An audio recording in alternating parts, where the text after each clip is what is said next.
But nah, like I said, we've been doing great, man. We just been relaxing. We just been doing what we always doing, just putting in work and just keeping our head down and low, and just do what we do, man. Like you said, just to keep God blessed on our side and just be happy. You know, there's nothing more, nothing less I ever asked for about life. That part. That's too much. Nah, but yeah, but before we came on, we were doing some pre-chatter. Speaking of New York, he said he was up in New York himself. Yes, sir. Brooklyn. Oh, where Brooklyn at? Where Brooklyn at? Where Brooklyn at? Yeah. That I have moved here to the big city to pursue the dreams. You know. How is it in New York, bro? How's it like living there? Oh well. I mean, I would think any place has its ups and downs. There are some unique moments that I feel you can only experience in a city that is as crowded as New York is. For me, the most unique thing is that people live their full life in front of you in public spaces that are semi-private at the same time. Like they have semi-private moments in public spaces, like on the train, like watching someone go through either an experience of great joy or an experience of great sadness, and you kind of just give them that personal bubble. But honestly, overall, I love living here. I love the fact that what I do, or at least in part, what I do, can only be done here because it is, one of the meccas of this part of the industry and a place that people dream of. A place that I grew up watching movies that took place here, and now I get to rewatch those films and know that I've been to that exact place where it happened. So that's pretty great. Yeah, I like that. I like that right there. Because like I told him, our partner, our brother, who will be here eventually, is also up there in New York. So, we deal with that New York attitude, that New York mentality all the time. What? The nice ones. The nice ones. Oh my gosh, I love bumping into nice New Yorkers. Y'all are amazing people. Until I learned. They're very, very nice. Not always kind, but nice, most definitely. Look here, I am a Southern hospitality guy, and my first time experience down there was just a different breed of me not being used to for how everybody was treating me. It's literally the definition of, hey, you either tough or you're not. So I learned I had to, like Kevin Hart said, say it with your chest. I had to walk around with my chest like this entire time in New York. Like, what's up? Like, yeah. Born and raised in Tennessee, and 2 years ago we went to New York for the very first time, and it was, as people who have seen, nice, helpful, hold open doors, sweet, all of that. We went up there. It was different. Agreed. I grew up in Texas, so whenever I go back, I have to remember, oh, we look each other in the eye here in Texas. Okay. Yeah, I was like, wait, thank you? Is that what you said? Stop it. You all right? Yeah. Okay, a couple of people say you're low again. I remember when you first came in, you were really low and you turned your mic up. I did. Yeah, I turned you up to max on my side, so. Let me see. If I can help. Yeah, at first he was super low, and then he got big, and I don't know what happened after that. Man, broke the boom box. That's what. Let's test it. How's that? Any better? I mean, like I said, we can hear you. It's up to them there. Like, we can hear you fine. You're a lot better than you were when you first came on your side. So, Kitty, you just let us know. That's our moderator, by the way. Kitty, you just let us know anything, if he needs to do any more turn-ups or anything from there. Thank you, Kitty. We appreciate you. With his villainous voice, bro. With that deep voice. He was like, thank you, Kitty. We appreciate you. Like, hold on, what? Kitty, I'll be like, wow, hold on. Wait a minute. Don't talk, nah. I love it, man. I love it, bro. But speaking of the day, how was your day? I never asked you, bro. How's your day been, man? How's your day? Yeah, you. Mr. My Pro. day, I spent most of the day, which is why I hit you up earlier. I ended up staying home, but I had so much I had to do, so it was fine. You know, had some stuff I had to take care of here. I continued to prep for our guests and get everything together, get everything built because, you know, last night when I ended up staying up super late because I had to make sure that we have always been on time getting our podcast up on Spotify. So I had to make sure it was up there on time. So we never missed. So, yes. Yeah, y'all know he did a whole lot of prep. I mean, he even sent me an edible arrangement, and it is impressive in there. It's pretty good. Yes. You know, we can't show that to you right now, though, because y'all don't get all those special perks. That's right. Kitty said try fixing your noise gain on the mic. Okay. Yes, not usually on a Monday, Rad, but that is because at the end of the day, we are very accommodating over here on the podcast. Is real. Goddamn right. And when we have someone as amazing as Major Attaway who's willing to come join us and he lets us know what his availability is, we're going to accommodate that availability. You goddamn right. Which is exactly why our season finale for season 2 is right here, right now. You goddamn right. And for you guys who's not here right now, I swear to God, you're gonna be upset. You're gonna be upset. Yeah, I said it 3 times. Yes, you're gonna be upset because you're gonna miss something very exquisite. Because tonight is the night where we pick a brain out of the man of the work ethic, the way how his journey begins, and especially how he feels about some of the anime characters and stuff in the community and stuff. Cause cause he in the hot seat. We gotta he gonna be burning a little bit. He gonna be a little sponge pat.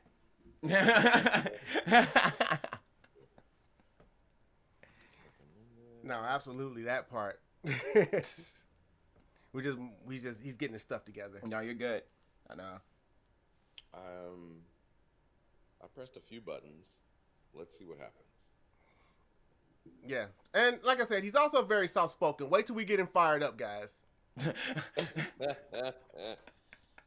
could, let me see. He was like, "Oh, me? Oh, okay." I was like, "Oh, you never met Loki before."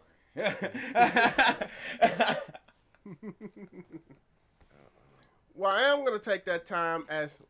Does the mic have a button because I'm used to mics glowing? Okay, Kitty, if y'all... Kitty's doing her job. She's the moderator. So, that's exactly what we're going through. He said use your studio voice. Damn. You gonna scream, ain't you? Damn. Oh my God. Oh my God. Nah, but see, just like let me lost completely his baritone voice.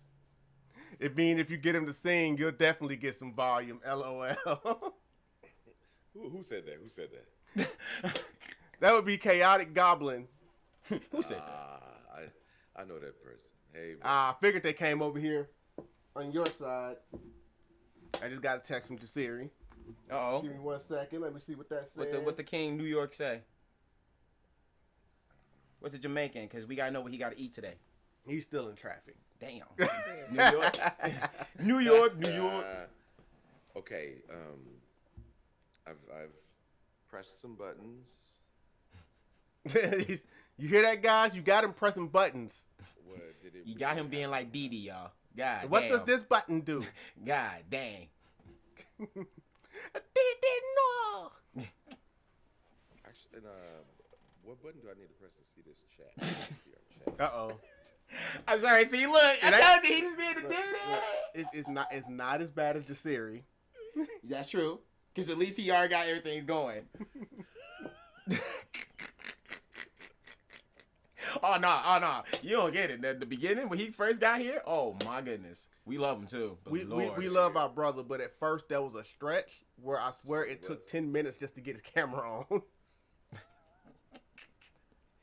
I was like, damn, not the camera. We hear you, bro. I got it. But not the camera. Or be the opposite day. He got the camera, but no audio for a little bit.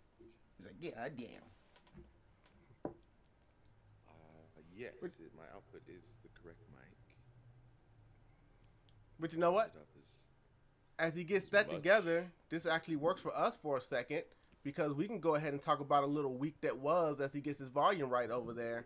Ooh. Now we know about the big week that was, but yeah. let's sit on that one for a second. Okay. Did you see that Sonic 3 trailer today? I have not. I've been so busy today. I know. Look here. Hear me out, people. Hear me out. Y'all know I'm a big Sonic guy. Y'all know. Hear me out. I was literally sleeping because this is the first time I had my day off. And then I had plans I was going to do today, but I had to rearrange those things because, some things didn't happen the way it was supposed to be. So I was like, okay, I'm going to sleep in. So I slept in for the entire day, and I just forgot about everybody that's here. So that's why when he called me and he was like, hey, wait, I was still knocked out. That's how good my sleep was. I was literally like, oh, my goodness. Shower, hop out with the mask on, smoking. And then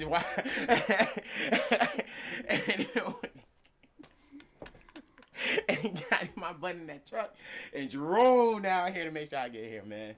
I was making sure, but no. And yeah, so overall, no, I did not.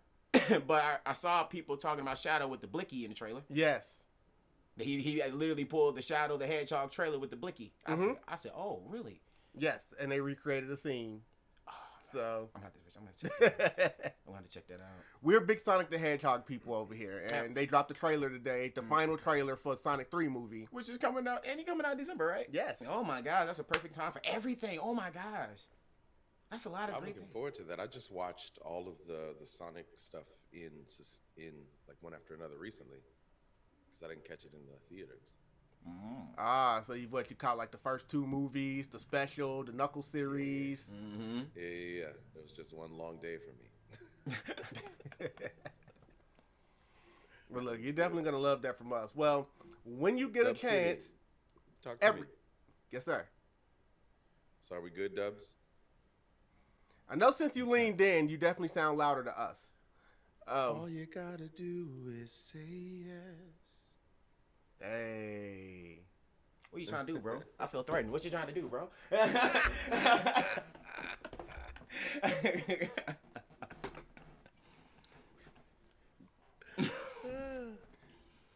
JK, ladies and gentlemen. Nah. He's all right. I gotta see, told you. Angel. See my angels? See my angels? Y'all didn't see that. See my angel?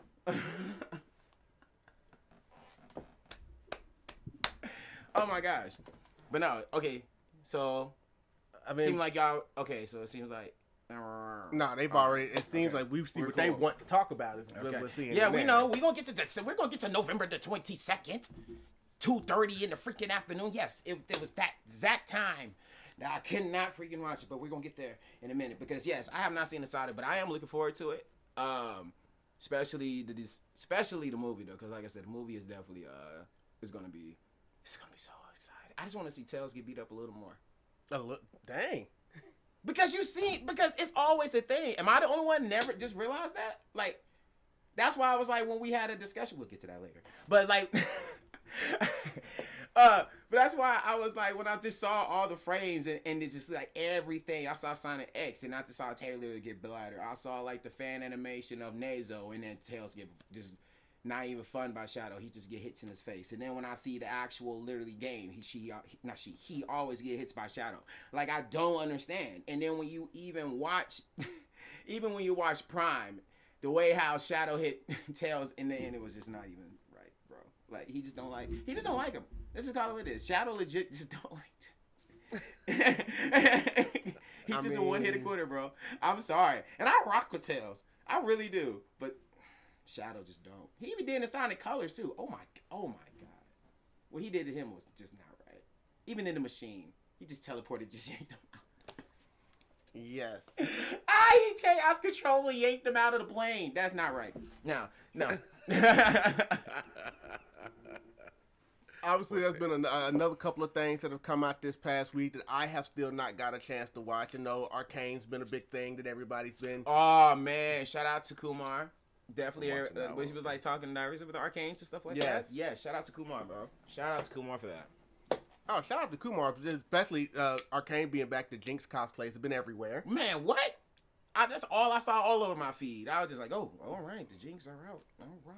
Yeah, They're I'm definitely a big fan been of Arcane, enjoying that one. yes, they've been overtaking the Ayase cosplays that I've been seeing, but now I'm seeing a lot of Jinx. It's kind of overpowering it right now, but it's okay because now Arcane season's over. Yeah. Meanwhile, Dan Thursday is I was about still to say, ongoing. Danton ain't going nowhere. Now they chilling. They chilling over here. Even when we go to the AWA, you know we gonna see them. They gonna be out. I'm gonna see people do the dance. I'm gonna see some people doing reactive scenes. I'm gonna see all that stuff. Oh, the Don photo shoot's probably happening. Like that's the thing. Oh, absolutely. You gonna see it somewhere. So they gonna be outside, literally doing the photo ops and stuff angles. I do want to do that one pose though by Danton with the back-to-back pose. Of course. That was angle like that angle. Oh, it's fire. That we do look forward to when we go down to Anime Weekend in Atlanta. By the way, I was waitlisted for that creator thing, but it's okay. Say what? We'll get to that a little bit later. Look at his eyes was even big. Like what? Wow. I signed up to be for a content creator badge, and they came back and said, and I should have known because we signed up literally on the very last day. Yeah. They said that we've already got everyone we need, so we got you waitlisted. So we'll pull you in if somebody backs out. Okay. So So I'll be on the same boat. I ain't worried about it. So it wasn't one of those things where they didn't think I was good enough. It's just wait too late. Yeah, it was like the last day, bruh. Why? or the guy goes like, "Oh, you gotta be quicker than that." You're doomed. It's okay though because between that and then of course I've been seeing a lot of Wicked because Wicked's out. Yes. Mm-hmm. Yes. Mm-hmm. I've been seeing y'all representing Wicked. I've been seeing those sisters. I be seeing it. Y'all are doing your damn thing out there. I like so many of them. They've been waiting. There's only been a finite number of women of color who have played Elphaba. And for it to be Cynthia in the film is pretty spectacular. Which is great because, like they said, if I'm not mistaken, this is supposed to be a prequel, right? Wicked? Yes. Yeah, definitely. To the OG Wizard of Oz. I've always said I was going to make my own Wizard of Oz story. But since it's public domain, anybody can make a Wizard of Oz if they want to. So it's like, I might as well do it. I can't get sued for it. You know, put Winnie the Pooh in it as well. Yeah, this one is based off of the book that was written about, as a precursor to the rest of the story. Even her name, Elphaba, she never had a name. They made her name from the initials of the writer of The Wizard of Oz, which is L. Frank Baum, Elphaba. It's all made up. Oh, shit. Well, I haven't had a chance to see Wicked yet, but... Really? No, not yet. Not even... I've been busy, bro. Wow. Okay. All right. Like I said, things after Anime Weekend in Atlanta, things are going to calm down a little bit. And no, Sonic's going to be first priority. No, absolutely. And I'm still... But I will definitely am going to check out Wicked. But, I always had my Wizard of Oz theories. So, I wonder if any of those actually get used when I go watch Wicked. It'd be like, huh. I hear you get a lot of backstory of Elphaba's childhood and, all the things she went through as a green girl. As a green girl? Was he excluded from things? No greens allowed when they went to stores? Pretty much. Greens only entrance, that type of stuff, I blame Glenda. Wow. I've been on my content in the past by always calling Glenda the quote-unquote good witch. I've always said she's the real villain. She is. Because, in that story, everything that happens to Dorothy at the end, she pretty much tells her, you could have gone home all along. I just needed you to handle this witch for me, bro. Basically, because, they asked, it's like, well, why didn't you just tell her that from the start? She was like, oh, you wouldn't have believed me from the start. It's like, I am sitting around in this colorful place. I see houses on top of witches. I see people 2 feet tall. And you don't think if you told me from the beginning that if I click my heels 3 times, I can go back home and I wouldn't believe you? Come on now. I might not have believed it, but I surely would have tried it. I'm going to try it. Look, it's better than nothing. It's like, no. She needed her to do a job first. And that first job was already taken care of when a house conveniently landed on one witch. Then she sent her to basically go take out another witch. Yes, she sent her to go see the wizard. She didn't say why she wanted to go see the wizard, because the wizard's in on it too with Glinda the good witch. It's like, yeah, I'm awaiting your arrival. You want me to send you home? Go get rid of the wicked witch of the west. You know, now the east will be gone, the west will be gone. We'll just have to assume the south is already gone, and then the good witch can just rule everything. Her and the wizard in this together. Now that you've done what I need you to do, now I can let you go home. I ain't gonna lie, them air quotes you're doing is for everybody who's not seeing this right now. Oh, they'll see it on Spotify.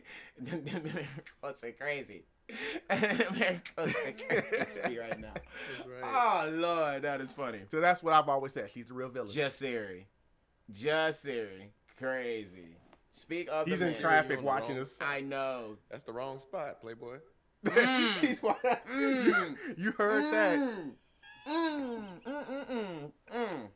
Ladies and gentlemen, well, now I see how everybody y'all been talking. Y'all really want to talk about it. So it's that time. Because a certain album just popped up out of nowhere this week. Oh my gosh, bro.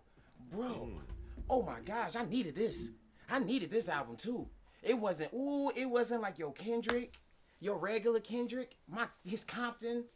It's like this album right now, right? Mm-hmm. It's so strategically smart. Okay. Who dropped anything this month? Well, I mean, I haven't really been keeping up with all the album drops again. I've been busy, but he did it. But you know, back in the day, people used to release their albums Black Friday week because that was always a huge week for record sales. Right, but my thing is, what I'm saying is nobody. That's one strategically smart tactic way. And I'm over here like, why is this man releasing it on the 22nd? You know, not on Thanksgiving, because, you know, he released the song, not like it was on freaking damn near close on Independence Day. So I'm just like, why is he always doing this so much close to a holiday? This is the second time he been doing this. I just been like, Kendrick, what are we doing? November the 22nd, 2:38 p.m. You dropped it while I was at work. I can't listen to it at work because, you know, I have to be I have to be mindful. You know what I'm saying? But when I got home, I did what a hip hop fan like me always do. I put on my onesie pajamas. I put my wine on the side. I put my headphones, I kick my feet up and lay back, and I relax. And I listen to track 1.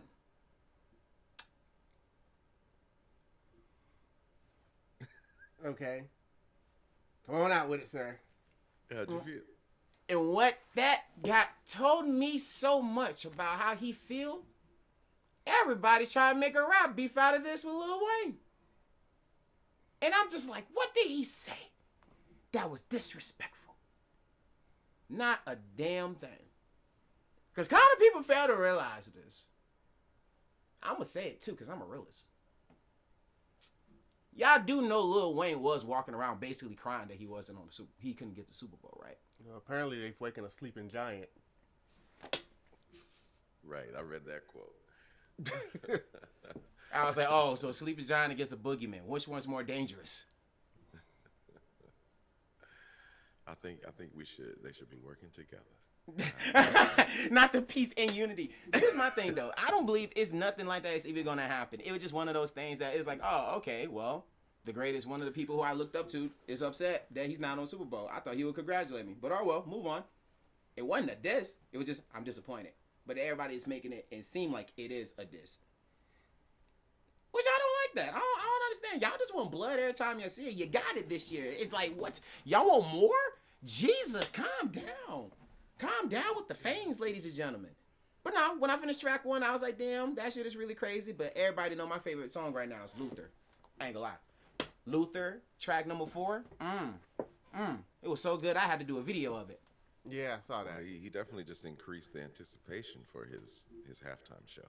Oh, yeah, for sure. Because we were already excited, but now there's even more new stuff. I know. He's so strategically smart. And we're going to see, like, what the level of that halftime show is going to be because we know, was it, like, the week before that is the Grammys? Mm-hmm. Wow. I know they're usually back-to-back weeks. I can't remember if it's the week before the Super Bowl or the week after, but they're always right behind each other. Mm-hmm. Mustard! No, don't get me wrong. Kendrick is still throwing a giant middle finger to everybody that's upset that he's doing the halftime show. As he should. Because Lil What Wayne else was is over there here, to was do? like, hey, if I have my opportunity, ain't nobody gonna share the spotlight. Okay, as should I.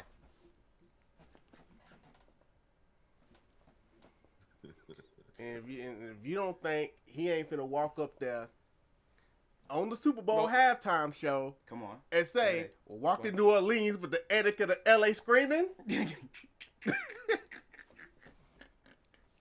put that line in for a reason. Mm-hmm. It's about to go down. Kendrick is bullying Wayne because there has been 2 times that the Super Bowl was in New Orleans and no invite. Okay, here's the thing y'all gotta remember about that. Business, come on. The whole Dr. Dre, Snoop, and all of that stuff when the Super Bowl was in LA, that was a one-time thing. That's actually the only time the Super Bowl ever got local artists in the city that was hosting the Super Bowl. So for everybody that was like, well, it's in New Orleans, you should get a New Orleans person. They've never done that. Right. That's why I was like, what are y'all talking about? The It's Dre like- would, but now that Dre's done it, now they expect that every time. Right. But that's why I say not everything's gonna work out the way how it was though, y'all. Like, relax, bro. Katy Perry even came out to freaking not even her hometown, and y'all ain't saying nothing about that. So No, because they don't. That's not how the Super Bowl works. It's Yeah. plus, that lined up perfectly because the Super Bowl was in L.A. The Rams ended up making it to the Super Bowl, who was in L.A. Yeah, Dr. Dre and Snoop out there, and Kendrick and the rest out there in Yeah. L.A. It was just a perfect storm. yeah. But that's not how it always works. No. It's not how this always work. It's always about who is the hottest person that's literally been going off right now because it's business at the end of the day. And I love Wayne. I love him to death. But he has not really been releasing any song this year that just made him to be like, oh my God, this is number 1 or anything etiquette. He's just been a future artist to a lot of songs this year. Which is nothing wrong with that. Speaking of Dre and Snoop, I'm looking forward to their project too. Oh yeah. Get back to When I saw them on stage talking, I said, oh, so this is a thing now, huh? Yeah. Oh yeah, so we drop. back. Are we back? I think next month. Mm-hmm. Everybody dropping. SZA's about to drop. Yeah, damn, all that, damn. This has been a year of music. Yeah, in December. In December is gonna be the year of music. I mean, it's been all year because you still got to go back and remember everybody else has kept dropping. Like all the female rappers dropped Oh yeah. earlier in the year, and just everybody One has of my been favorite dropping. Groups, Arrested Development dropped an album this year as well. Yes, They haven't Ice been Cube around dropped for a some while. music. That I did not know. I didn't know. My brother told me. He was Wow. like, Ice Cube dropped an album. I said, really? Damn. I was like, oh yeah. I'm gonna Next have to time I check go that out, Yeah, I'm gonna have to check that out. That Murdergram was on that as well. LL Cool J and Eminem, right? Yes. the Death of Slim Murder Shady. Grand, He yeah. came out earlier. Yeah, Mm-hmm. he's got a couple of Grammy nominations. People have a lot of mixed feelings about that album. I don't. He got one of the most plays for me. Not Ice Who. Yeah, Oh, nah. 6 Gojo does that. Gojo, I'm convinced, trolls in yeah. our comment section. Yes. Good grief. Good Lord. Ironically, Lupe Fiasco dropped the album too. Tyler, the really? I Creator, didn't know dropped that. an album. We know about Yeah, Tyler. I remember Tyler. Yeah. I know, we're just naming people. Yeah, we know Yeah. about great Tyler. We know about the great haircut Tyler right now. But Lupe, lyrical miracle, smiracle, miracle, Lupe. Okay, wow. I need to go check some of that. I'm slacking on I don't those know. I might be too dumb to listen to Lupe's album. two. I gotta see what he's talking about. I gotta see what you talking about, bro. If you can do Kendrick with the double entourage, I think you can get it to this. You know, right Lupe has gone out of his way to even tell you that my raps might be over your head. It's like, well, then why are you doing it? The man had a song called "Dumb It Down." Hey. You create because you are called to create. And, you know, whoever consumes, that's on them. That part, but there's what I can tell you. Hip hop has been eating this year, cause we ain't even talk about those Metro Future albums. Like this has been so much this year. When that battle started, absolutely, like that, absolutely, absolutely. That was a great time. Dave East definitely dropped the album. Yeah, we know you love some Dave East. Mr. Siri, because you was in the store taking pictures with him. Yeah. Yeah. Oh, you think I didn't know? You think I don't know? Oh my gosh. Yeah. My man was in the whole store taking pictures with him like that. But that's because Jasirii is the king of New York. I know. And he does whatever he will. Anytime I see Jasirii taking a picture or talking to anybody of note, it doesn't surprise me. Never. Then they walk in and be like, yeah, you know Davies? That's my cousin. I'm like, what? I was like, oh, now that makes sense. Okay, that makes sense. Oh, man, that would have been amazing. Vocal soon drop. Yes, very soon. But unfortunately, me is not gonna be this year. But I'm definitely planning on doing around January though.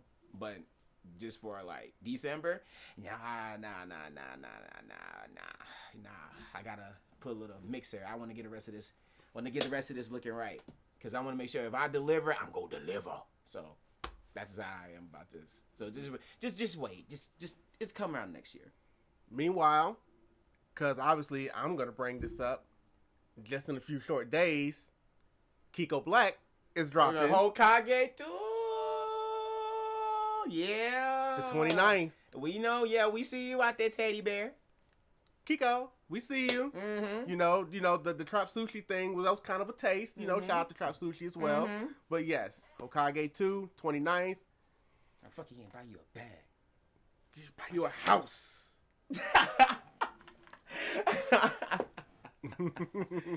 Oh Lord.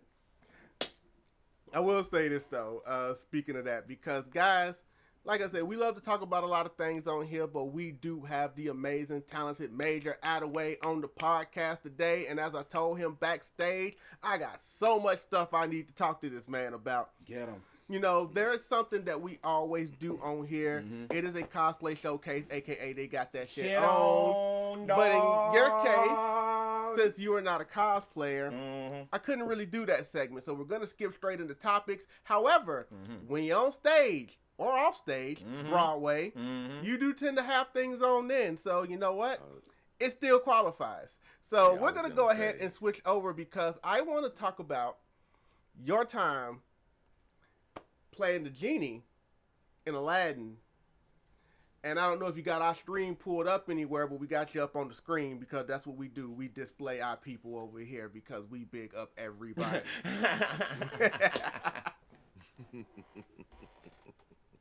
So, man, what was it like playing the Genie on Broadway?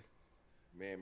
Okay, so it was almost as cliche as you could imagine. The joy that came with that. So, I mean, where do I start the story?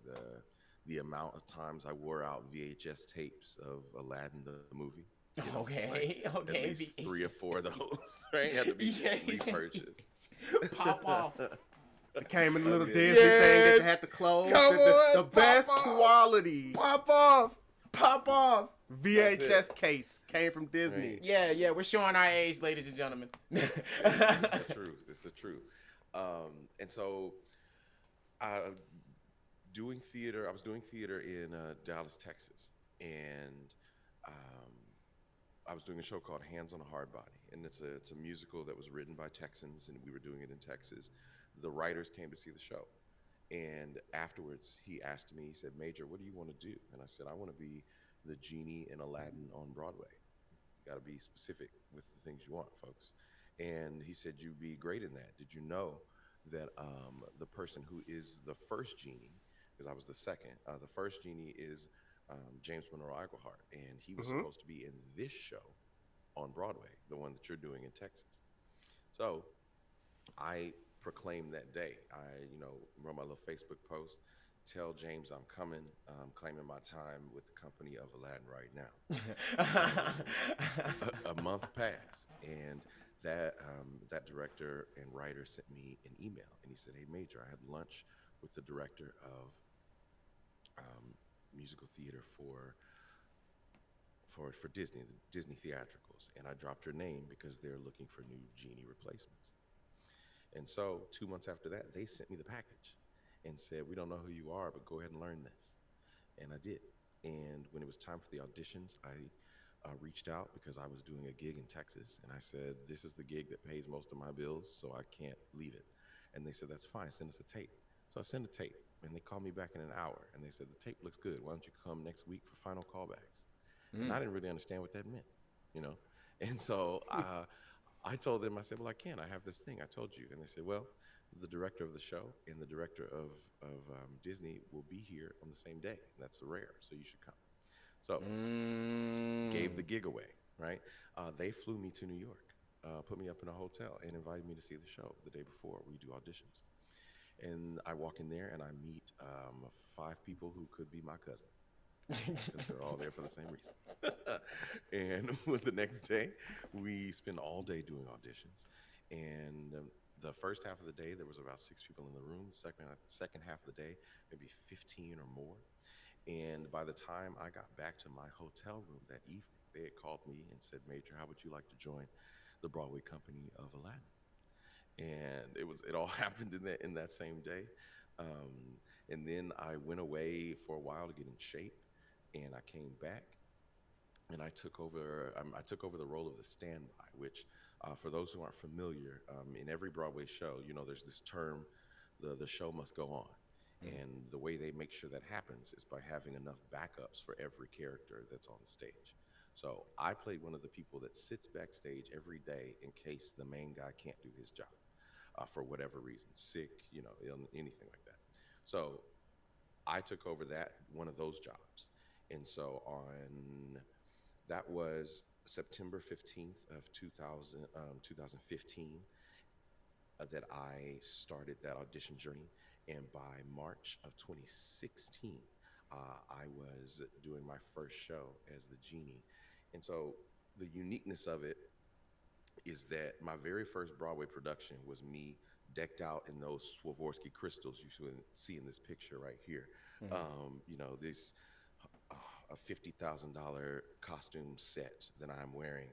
And that's my first experience on a Broadway stage, but it's also the first Broadway stage that I ever saw a Broadway show on. It was where I saw The Lion King back when I was 10 years old. So that first day, I got to step out and the curtain opens and the Genie opens the show by himself. So every time I did that show, I was somebody's first memory of being on Broadway, which was huge for me. And I also got to look out at that seat in the ninth row on the edge and look for that little kid that was me, like 20 years prior, and be like, "Say, whoever's right there, I'm gonna let y'all know this can really happen for you. This can be a full circle moment where you get to do this." And all of that is not even to mention the nostalgia that comes with Aladdin itself, because the energy that brings to my life, plus what it brought to people who were coming to see it, people who were my age who saw the film when we were younger, or reintroducing it to their kids. It was all just so much, magic, if you will, just wrapped up in the gig itself. So it was great to be, working at that level in the industry. All of a sudden you go from just doing this because it's something you love to doing this for a true living where other people in the business, other people you admire, know your name when you enter a room, and they're looking forward to seeing what you bring to the table because they know how hard you're working 8 shows a week down the street at the Broadway show. So it's amazing, and it's still the gift that keeps on giving. Like I still am part of the Disney family. We get to do random Disney gigs, and when the show was on tour, they used me to promote it. So I got to fly all over the place. I went to Alaska just to sing "Friend Like Me," and Oh my gosh. tell them, "Hey, hope y'all enjoy the show when it comes here in 6 months. It won't be me, but I had a great time." And then I get to go. You never had a friend like So me. yeah, friend like me, all the time, all the time. So it's a blessing. I mean, it's the reason I moved to New York. You know, so like I wouldn't be here for almost a decade if I hadn't taken that leap for that audition. And yeah, it's taught me so much about the business and about what I can create for myself, and how to take up space in the right rooms as well. All of that. Look at that is amazing. Like to start off basically as a stand-in, understudy, all of that good stuff. Get to be out to the stage because obviously you already said it. You've seen Aladdin. We've seen it. We're Disney kids. Oh, absolutely. Absolutely Yeah, Disney absolutely. kids. So we know that the Genie starts it, throughout, ends, all of that good stuff. And the fact that the mouse is still paying you to travel the world to promote, that's the dream. It's great. That's a different It's great. breed, It's bro. great. Yeah. So when I forgot, I left that one part out. I started as the standby, and I was the standby for less than a year, which is a kind of a rare thing. So I was about to say, I that moved to sounds New very York. rare. Yeah, I'm just getting my footing and things like that, and I have a talk with James, and he tells me he's about to go to be in Hamilton. Because he's good friends with all of the people who created Hamilton. They've known each other for years. They ended up doing that show Freestyle Love Supreme together. That's their improv rap theater musical group thing. It's just mind-blowing to see in person. So to see him, he took me under his wing, taught me as much as he could, and then moved on. So less than a year of making my Broadway debut, I'm taking over the show. That was the switch I was talking about. All of a sudden, I am working on Broadway, but a week passes, and now my face is on buses. Now, we're on The View, and I'm talking to Whoopi, and she's like, "How's it going at the show?" And I'm like, "What is happening? Like, you're talking to me? Okay, He cool, said, great." "Whoopee." That's my mom. Yes. On the View. Yeah, she even okay. So she came to see the show when she did this bit when James was about to leave the show. When the Genie comes out of the stage, instead it was her, full Genie costume, Whoopi Goldberg, and then they have this conversation about, well, they said that I could take over for you. They said you were leaving, and so then we go on The View to talk about all of that. And backstage, I mentioned to her, I said, "Hey." I was like, I love your shoes, these Genie shoes that you're wearing, because has a huge collection and special stuff. And she's like, "Okay, great," and didn't really say anything else. I was gonna say, okay, great. Like, And then I get to the show. I get to the show, and she gives me the shoes. She gives me her shoes from on The View. And so, and she's written a nice little note in them and all of that. And I'm like, this is so, like, all of a sudden, all this time, I've been doing theater for so long before that. Like, this was the work was not new. It's the business part was new. Meeting all of these people, and all of a sudden we're all on the same page and doing the same things. Yeah. So it's just absolutely incredible. oh my goodness. Now that just goes to show you, man. Look, hard work pays off, and because Disney is definitely the mecca, and I have taken it upon myself to actually research and seek out some of your performances as the Genie on Broadway. This man was putting it in them steps. Like when he got the front like me, that man was stepping, boy. I'm telling you, like we already know the voice. Look, you can't be on Broadway if you don't have those lungs. Oh yeah. But nah, he was stepping. I've seen. I was like, all right, I see you. Yeah. You have to treat yourself like an athlete if you're doing a Broadway show. Oh no, trust. You got to be in shape because man, I've seen those Broadway performances. You stepping night in, night out. Come on. That's Tell me it. about Look, like I grew up playing Pee Wee football, and there was a day where I had to choose. I had to choose which path I was going to take. Am I going to am I going to try and go to Michigan to play football, or am I going to try and be, on Broadway? And it was a day where my parents were driving me across town. We had just finished football practice, and I was headed to the Texas Boys Choir rehearsal. And I'm the only person that shows up to sing alto in his football pads. And there had to be some kind of give, and I'm at a point now where I'm like, wait a minute, football players don't play a game every day. It's like, we have to do these shows. We get one day off at least, Night in, night out. Come back. Yeah. I was like, I'm still an athlete, man. This is crazy. No, football player ain't got nothing on that. That's really more maybe soccer players. Because the cardio for soccer has got to be strong. Yeah, soccer's different. I mean, you can say basketball, but soccer is that's. But they're not out there using their lungs too. That's what I'm saying. Yeah, if you see Blue Lock.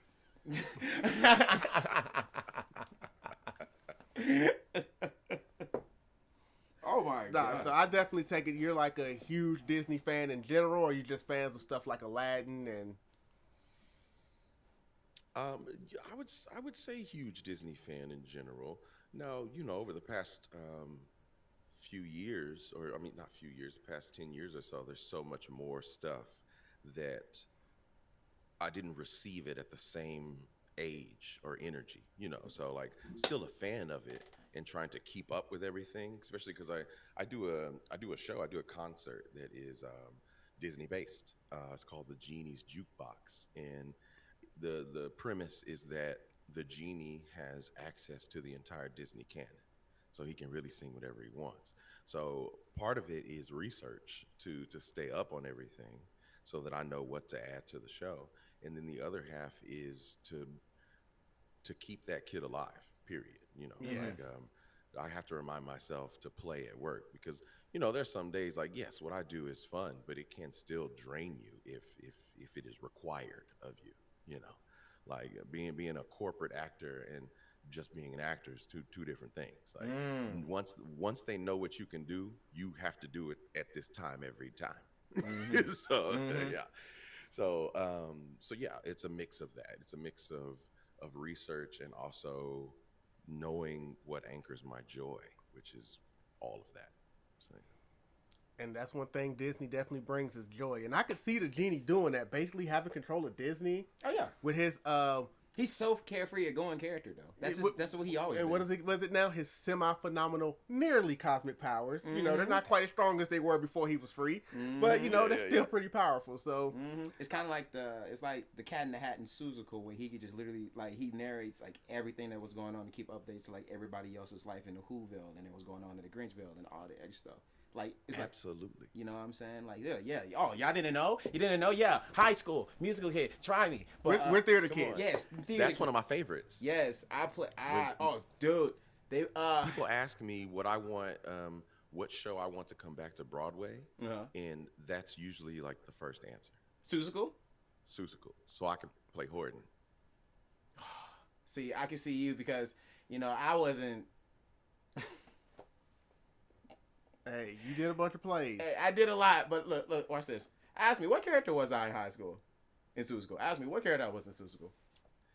I mean, if I would guess, with the energy you're giving me now, okay, I'd probably make you the Wickersham brother. You'd be one of the monkeys, to be honest. Like, I'm sorry. I can't believe I had to say that the way I said it. No, it's okay because number one, you're right. Yes. And number two, I remember when he came to me and he told me he was playing one of the Wickershams. I was like, "They got you playing a monkey?" He's like, at least you're the lead monkey, right? No, apparently I wasn't. Yeah, I was like, "There's three of them, right?" Yes. He's like, "Yeah." I said, "Please tell me they're not all black." Nah, they put a white guy in it. They put one, but it was two black guys and one white guy. Oh boy, that was so funny. When I literally you need that. It was an experience that I was like, I had my days of doing it because it was like, besides I played in Suzuka, I did Rent and how to play as Angel. So it was definitely like, yeah, I ain't gonna lie, playing as Angel was one of the most difficult roles I've ever played in my entire life, to be very honest with you. Because this is around the time where it's like, I don't have a problem doing it because I could, let's have a little story, not too much, make it very quick. So basically, a lot of people in the play, you have your, I forgot what most of them are called, but they basically, everybody else was basically cast and show for the auditions and stuff like that, right?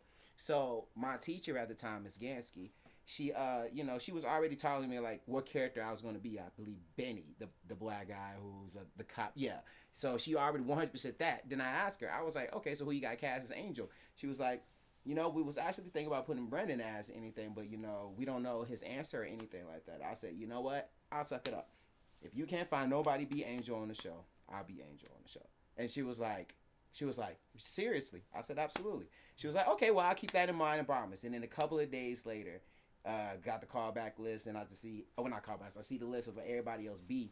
And as soon as I got the character of Angel, it was like yes, but the after effect of people not used to seeing like well, let's call it what it is. You know, Rent is like not more portrayed like an AIDS type of thing, but when it comes to like your lesbian gays and bis and stuff like that, and that was still a difficult time for people to literally accept that type of play. Even though we sold out houses, so we sold out the main houses, and we was on news and everything. Yeah, like this that. is like 10 years ago. So it was still one of those things that I was literally walking around and people was like, "Oh no, you're gay." I was saying, but I'm literally playing as literally that character though. So it was kind of more of it was very difficult because the bullying and stuff aspect is stuff in the background. But overall, it made me learn about character, about making a sacrifice in a role that not a lot of people are strong and willing enough to do. So playing as Angel for me definitely had me learn a lot when it came to being like an actor on stage and stuff like that. It was a great experience and learning the truth about how people feel. So, because that's basically what Rent was about. Mm-hmm. So it was like, wow. So they experienced this, and this is actually experienced it in real life day. So I'm actually really experiencing what the actor, like the characters on plays are experiencing in real life doing this. And I was like, damn, that's really crazy. So, oh yeah, it was a great experience. Y'all did that in high school, you said? Yes, we did that in high school. It's on YouTube. That's crazy. Yeah, it's on YouTube. Yeah, you can find it. Yeah, you can find it.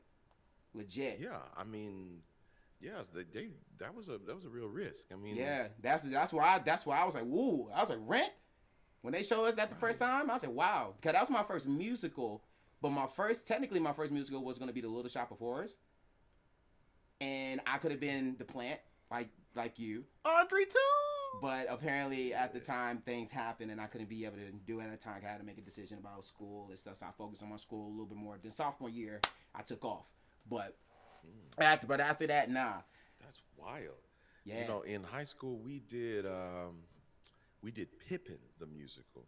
Oh. And in that show there's one dance that has a representation of like the 7 deadly sins. Mm-hmm. And we got a lot of pushback from the parents saying, like, some of them were because, oh, you cast my kid as greed.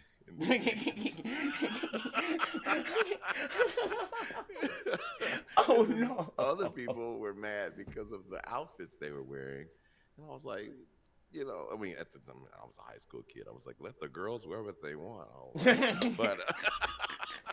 But it was like, you know, bathing suits and things like that. Things they would probably wear to a swimming pool or whatever. Right. But yeah, just the content of the show was very promiscuous for it to be coming from a bunch of teenagers. Mm-hmm. Yeah, but that to play, but like as I've been in a production of Rent before, but it was community theater. It wasn't. Definitely wasn't high school. That's wild. I mean, yeah. Your director was bold to make that. Yeah, choice, bro. I applaud. Yeah. It's great, but yeah, wow. Do that, bro. When I said that, I was like, oh, what type of play it is? And they said, then I said, oh. Yeah. Oh. And that's why Katie has redeemed Hydrate. I've been literally having Red Bull all the time, so. Hydrate. Thank you, Dub. You're right. I appreciate you, Mr. Dub. But no, like I said, it was a great experience, though. I don't regret it. I don't regret one bit of it. Do not regret it. Because it would have made me become the person who I am, being very dramatic all the time.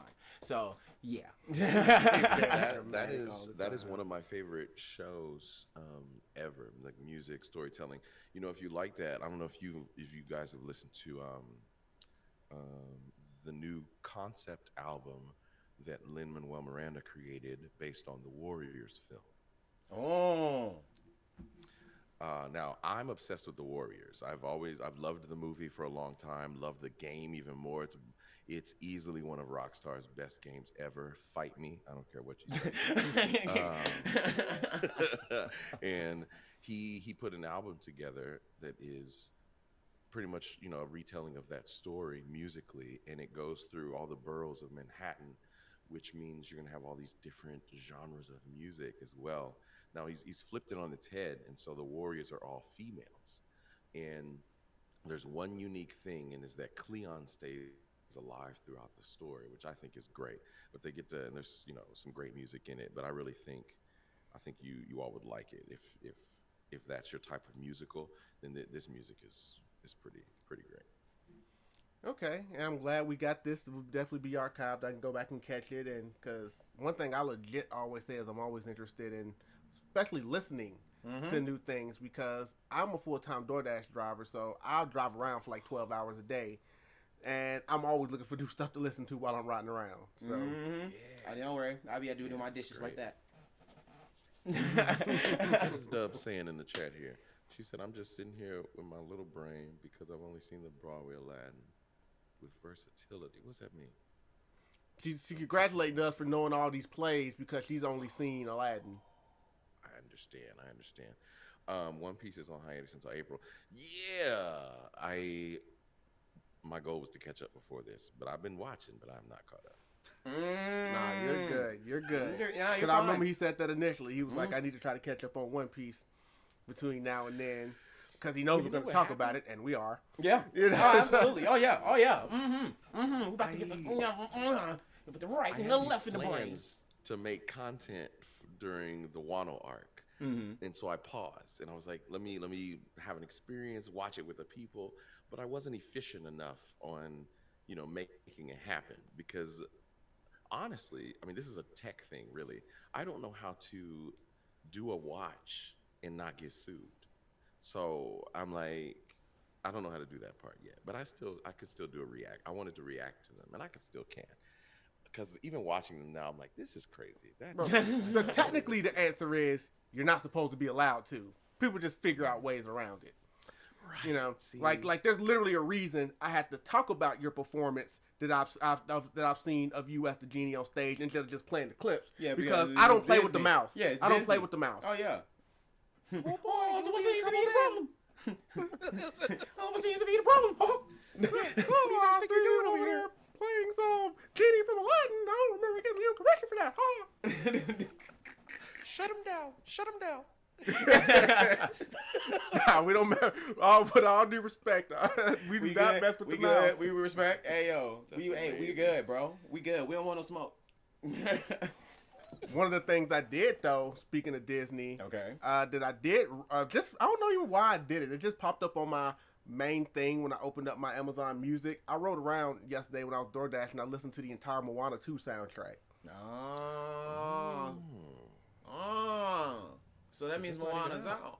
Yeah, Moana 2. I don't know if it's either. I think it's either opening this weekend or it comes out on Thanksgiving Day, I think, or probably this week. Wednesday. This week. Yeah. Ooh. And the soundtrack's already out. Peace is real. You know Moana. Y'all know how it is. Cause some real reason, quick. Thank you so much for the follow, GC Devil. Raccoon Pose. All right. For some reason the biggest. I love it. It's some reason Pixar has not been missing when they've been doing number 2s. I don't know how. They slick hasn't been missing when they've been throwing number 2 sequels to a lot of Pixar movies lately. Cars 2. Yeah, I said lately. Yeah. Keyword lately. That's a big keyword right there. But they've been in a bag, bro. Inside Out 2. You know what? I'm actually watching that tonight. Come on now. I haven't seen it yet, but when we get off of this, I'm watching it tonight. That was already on my to-do list because I've seen the first one.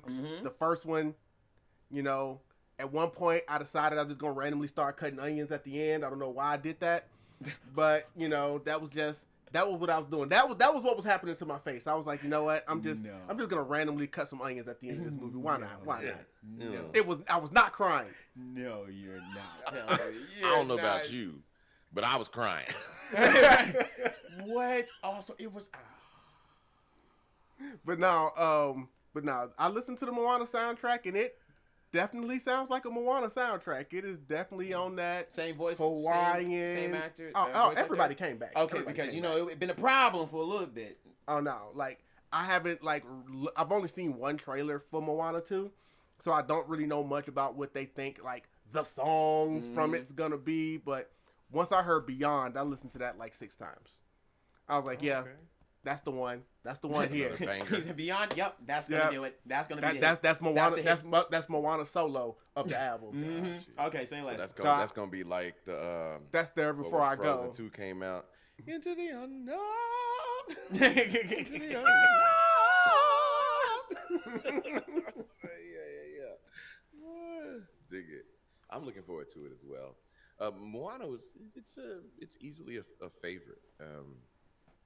You know, I think that number, like if we were to do a top 5, a top 10, it might make my top 10. It might not be top Really? 5, but Ooh. it's a favorite.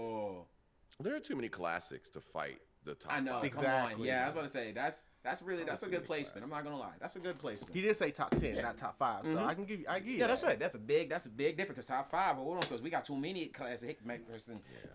And you know, for me, the ones that win quicker are the ones that I could relate to easier, and that meant the ones that didn't have princesses. Normal, you know, like as a boy growing up watching Disney, I was like, I'm not really worried about what the princess is going through all the time.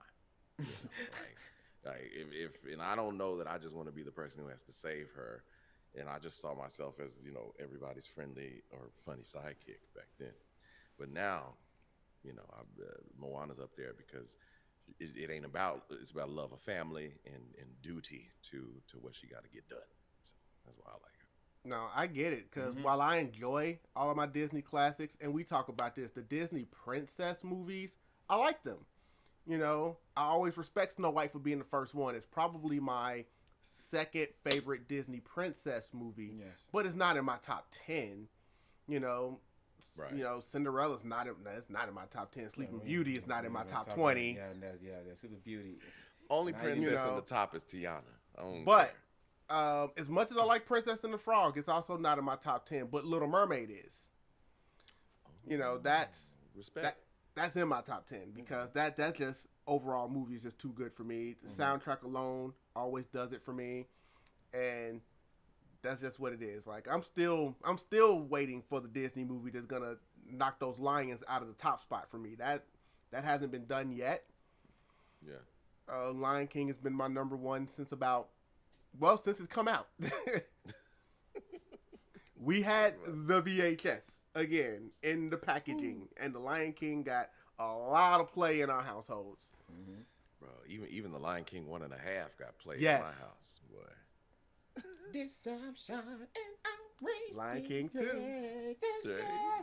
Evil is laid as the scar on his face. Deception. Outrageous Disgrace. He asked for trouble the moment he came. Yes. Hey, that was that one when I heard him say, "Exile, no." Yes. Good stuff. Look, I mean, I would hate to be getting kicked out of a place, Oh, come but on. they were jamming on the way out. Oh, bro, do you know how disrespected that is? You exiled it, but it's just the bank. They kicking dirt at you. They throwing rocks at you. With the Wow. horns. Like, Wow, humming. boy, what?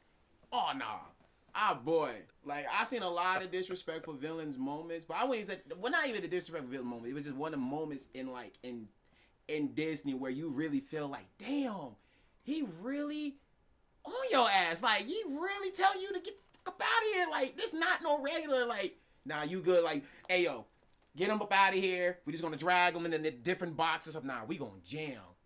We gonna jam to get you up out of here. I'm like, oh my God, this is different. Wow.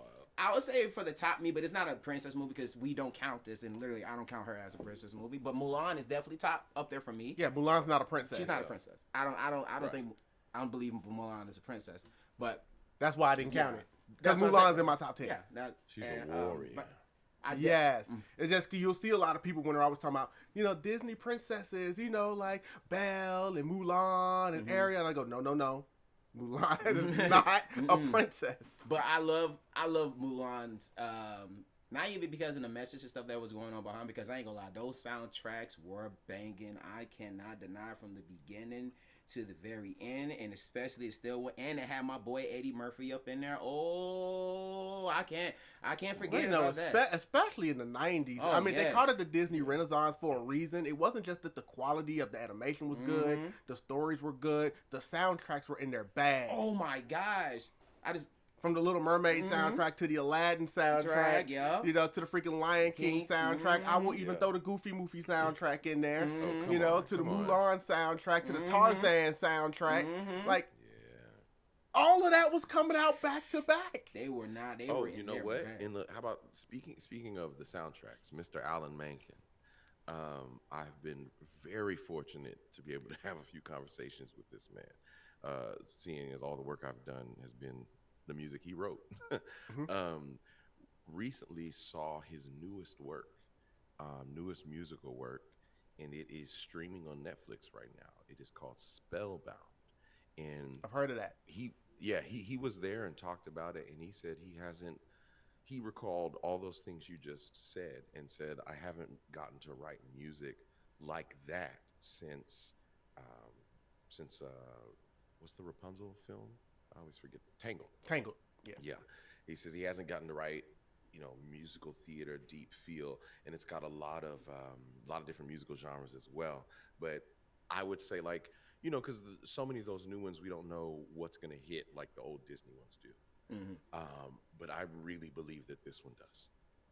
The music in there is spot on, and there's some voices that I love and recognize. Doesn't take away from the story for me to tell you that John Lithgow is a voice in it, and I've been a fan of his my whole life. So is Miss the mother of Hollywood, Jude. Well, let me not say her name wrong. Hold on. Is it Juliet? Hold on. He said, "Nah, we ain't finna disrespect no names over here." Right. I read her book. Goodness. I think I just got scared that I was about to say it wrong. Where is it? Where is she at? What's up, Lazy? How you doing, boss? Good to see you. Jennifer Lewis. Good grief. Jennifer Lewis. Jennifer Lewis is in the movie. Lazy Uchiha. What it do? Yes, another one of our regulars who's always graciously comes in and supports the podcast is real. In fact, I want to take this time to say I appreciate everybody that's here watching us on the podcast is real. For anybody that may not know or didn't see our updates, this is the season 2 finale of the podcast is real. We might pop on from time to time to maybe do some gaming. There might be a bonus thing, but this is our last podcast until season 3 in January. Because we're going on hiatus and we deserve a hiatus. As soon as that December the 1st hit, that's where everything go crazy. Because we have so much work after this camera. But anyways. Plus, it's always good to go through and always good to upgrade. Absolutely. But nah, that's why I say, because we could sit here and talk Disney all day long. That's why we said they were in their bags that day. And for you being a part of the Disney family, that just completely heightens everything for me. But that isn't the only musical you've been a part of. So, another one that I really had to come and talk to you about this week was The Little Shop of Horrors. Off-Broadway. Little Shop of Horrors. Little Shop of Horrors. And I'm telling you, boy, they be banging. Feed me, Simo. Feed me all night long.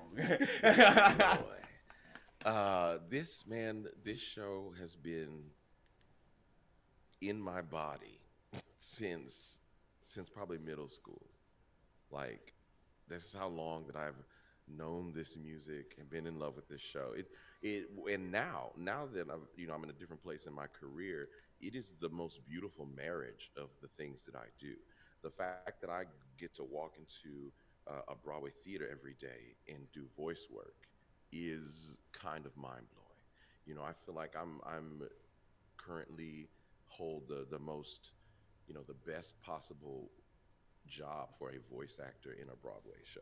And I think it's just amazing. And it's one of the most perfectly written shows as well. Like, the fact that it takes place in the 60s and we are going into our 5th year off Broadway, means these references still hold true. You know, I am referencing people that are long gone, and that because of the intention, you still understand what is happening, and it's just great. And they figured out right now. Our producers have figured out how to make this like. If you're aware, it's like the Chicago of Off Broadway, meaning we bringing in new people to do the 2 lead characters or the 3 lead characters, 3 of the leads, and so we get to keep having new opening nights. And so the show gets a breath of fresh air like every few months, and it brings people back who've always loved the production as well. I'm when I tell you, like, if you would have asked a young version of Major what his ideal job would have been as an adult in New York City, I have to say this would be true. And it would be that I would be doing Audrey II. And that's because at that time, I wouldn't have thought to say what I say now, which is I want an original role that's been written for me. You know, my favorite show now, or favorite role now, has not been written yet because it has to be written for this instrument. Right. But back then, I would have been like, oh, I want to do Little Shop. It's the best, y'all. It's so, whew, yeah, the show is so good. Next time y'all are in New York, you got to come see it. We got to do the thing. Oh, look, and the energy that I already know you got to bring with Audrey too, so I definitely see it. And I have seen, Little Shop of Horrors in multiple ways. I have seen it on Broadway. I've seen it on stage. And, of course, I've seen the movie, Rick Moranis. That obviously that's... The GOAT. Very well known. I mean, a lot of people's early look into freaking Tisha Campbell and Tashina Arnold. By one of the only ways black people got casted in that movie, but whatever. It was in the 60s. The only black people in that freaking movie were either singing or talking jive. Yep. That's it. Jive turkey. I enjoyed it though because, it was hard to do 80s anything without Rick Moranis. True that. Yeah, he's in one of my favorite, one of my favorite underdog stories of all time, The Little Giants. I love The Little Giants. Ed O'Neill, Rick Moranis. Yeah. That's by far, because when I was playing Pee Wee football, that was the thing. I was like, yeah, I'm gonna be all of those football movies were my favorite. It was great. Cowboys, win, win, win. Giants, help us, God. And that's what you call intimidation. I used to watch that movie so much as a kid. Yeah. But of course it was because it was already Rick Moranis, who was already a legend by that point. Ed O'Neill, that was off of Married with Children at that point. It was like, right. It was the perfect storm. He shot that in the downtime. Like I learned that he shot that film in the downtime of Married with Children, and there was even scheduling issues because they were supposed to finish the movie. And he really just agreed to do that movie so that his kids would have something to see him in. Don't you see how so many actors do say that? Sometimes they're like, I'm just going to take this role. Even if it's not a good movie, they're like, I don't know about this one, but it's made for kids and I want my daughter to have something to see me in. I'll take this role. I think it's beautiful. I'm not mad at it. If you can add your family into your why at work, I think that's great. Yeah. Well, I enjoy it, so I'm glad you brought it up because not a lot of people bring up Little Giants. In fact, you're probably the first person I've heard bring that up in years. It's not a movie that gets brought up. I almost wore my Little Giants shirt that is the last play of the game. It says the annexation of Puerto Rico on that shirt back there. Yeah! No mercy! No ball. I'm gonna score a touchdown!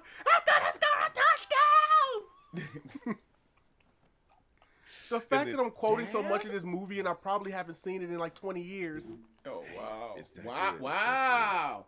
Damn, I hate you with the Shannon Sharp. That's crazy. Did you just Kevin Hart him? No. Damn. No. What? No, what? Huh?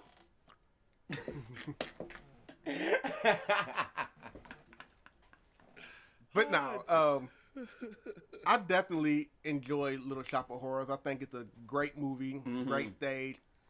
Seymour should be in prison, but it's a great story. Oh, absolutely. I said that the first time when I saw him fed that plane, I said, how in the hell is he still around? How are you still, how? And people are so dumb. People are so dumb. Every person that just tried to whip by him and try to feed that, oh my God, they was just like, feed me, Seymour. He was like, but why? Because you should. Okay. Sure. And I'm just like, I listened to the song multiple. I'm just like, no. There's no way this man just agreeing to him just because he's just a plant. Look, all I know is you got this whole thing with Audrey having this big number and everything about, loving Seymour and having the classic 50s housewife, 2.3 kids mode and all of this. And it's like, but I just got to get out of my relationship with the abuser. And it's like, all right, you managed to get out of with the abuser. Yeah, they sure did pull that line. I forgot they pulled that to happen. And it's like, she started the movie with the abuser and then ran off into the sunset with the murderer. Oh my. Yes. Yo, preach. Yo, he is spitting right now. He is not lying. He is not lying. Now, in the musical, it doesn't end the same way as the movie. Like the movie, they make it in the movie. Nah, they gone. Everybody on gone, stage, bro. It's completely different on stage. It's a wrap. Ball game. I laughed and I said, "Oh wow!" So you did all of that just to, okay? But he's still a murderer in this. Okay. All right. Yeah. Man, look, I'm sitting there watching the show every day up until my character speaks, and so yeah, the lore that has taken place in my mind on the origin of the plant himself, how far away in the universe I'm from, what Seymour woulda, coulda done, all these different things. As soon as he heard that voice, he should have walked out that store and never came back. He'd been like, okay, I'm working too hard. I need to go do something else for a living. He should not. And then for me, I'm done. Like, what? No, okay, wait a minute. Not. Nah, I'm not. Hold on, what? I always have to justify the time that the plant takes to convince him. Because in my mind, I'm like, this isn't the first time that my version of the plant has done this. So I'm like, if my Audrey II is a random spore from the mothership or the mother planet or something like that, I'm like, I could have eaten him to begin with. I was just trying to be nice because we're running tests to cultivate whether or not the humans are going to help us eat them, that type of thing. So I get deep into the possibilities of the character. Definitely living up there in that booth watching Seymour do crazy stuff. But it is, and not only Seymour, but I also Mushnick is Mr. Mushnick. Okay, Seymour's a victim, but Mushnick is a villain too. Now this man, he recognized what was happening and just thought he was gonna keep it pushing. He thought he was gonna turn in Seymour and take that money and keep. What you mean? This? Yeah. Money. Crazy. Crowd's like a motherfucker. It's a great story. You gotta go. Wait, I can't let you go yet. If you the only one that knows how to keep this thing. Nah, I need you. Because this story had nobody to this plant, and you're the only link. Mm-hmm. You know what? Come on. I don't even care that I saw you kill somebody. You know what? Money over everything. Just make sure you bring the money. Make sure you bring the money. And I don't really know how old Seymour's supposed to be. Like the fact that his idea is to adopt this grown man to make sure he's in his family is kind of crazy. You know what I'm saying? Because I don't think they've really, in either version, and I know you do it all the time, so you can correct me with this, that they've really ever established when he brought him in. Like how old he was. Correct. It drives me nuts. No, it drives me nuts because I'm like, if he already got him from an orphanage or whatever. He had to have been at least 17 at the oldest. Right. And doesn't that mean he technically, did he adopt him or did he like what does that, it feels like that means he already adopted him in a way, but didn't make it official. And to me, that confuses what's the age gap between him and Audrey. Because it's clear that Audrey is older because the lyrics in her song say that she say, I'm his December bride, which is a term for getting married later in life. But I'm like, is Seymour like 18? Is he 30? You know, like what is? How many years has it been since he had him? How many years has this man been sleeping under the counter at this flower shop? Because that is messed up. You know, A flower shop that hadn't been doing any business. Oh my goodness. So it's a lot. I have And questions. probably I have a questions. girl next door with a light voice, blonde hair chick. Oh my goodness. I never seen him. Oh my gosh. You just I would like her a lot. How can I really impress her? You know, I'll show her this plant. Yeah. What the hell is I was like, what the hell? What is wrong with you? That's the last thing you plant. should have done. The last thing. he 'cause didn't you know knew. though. And then what? How many people he kept feeding? He should have. have known something. How many people he kept feeding? Oh Look, wow. The first time Seymour fed Audrey II some blood, he should have known then that it's like, you think this is just how it's gonna be? Like, Bro, if I was in his situation and the first thing I would have heard is like, feed me, I'm literally just like dog food or like what we talking? Like, there's no way you mean people. And how is this gonna be like, sustainable? you want some flies, bro? Like we can't. Seymour needed to reason with the plant. Like, hey man, you know we can't keep doing this. Like, Seymour should have been like, man, I only know 3 people, and I And done one of them fed you can't 2 have. of 'em. Right, you can't have the last one. He should have tried to feed the urchins to him or something. I don't know. But you know, then that's when that whole was. righteousness of justice comes into play, where it's like, are you technically doing the right thing if the person you eat is a bad person? Yes! Yes, Yeah. it's still not good. Yes! Ask the Powerpuff Girls.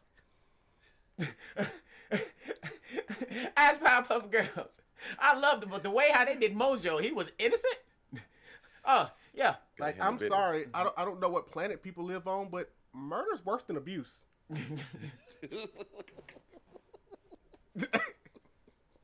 You know, just a little bit. just a teeny tiny bit. Man, come in. All right. Oh, But yeah. look, he loved that girl so much, it didn't matter. Like, Stupid.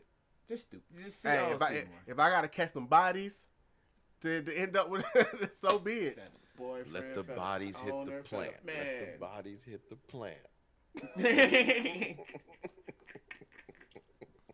Because the problem is, anytime you do something bad like that, first it turns out it's like, all right, this one time.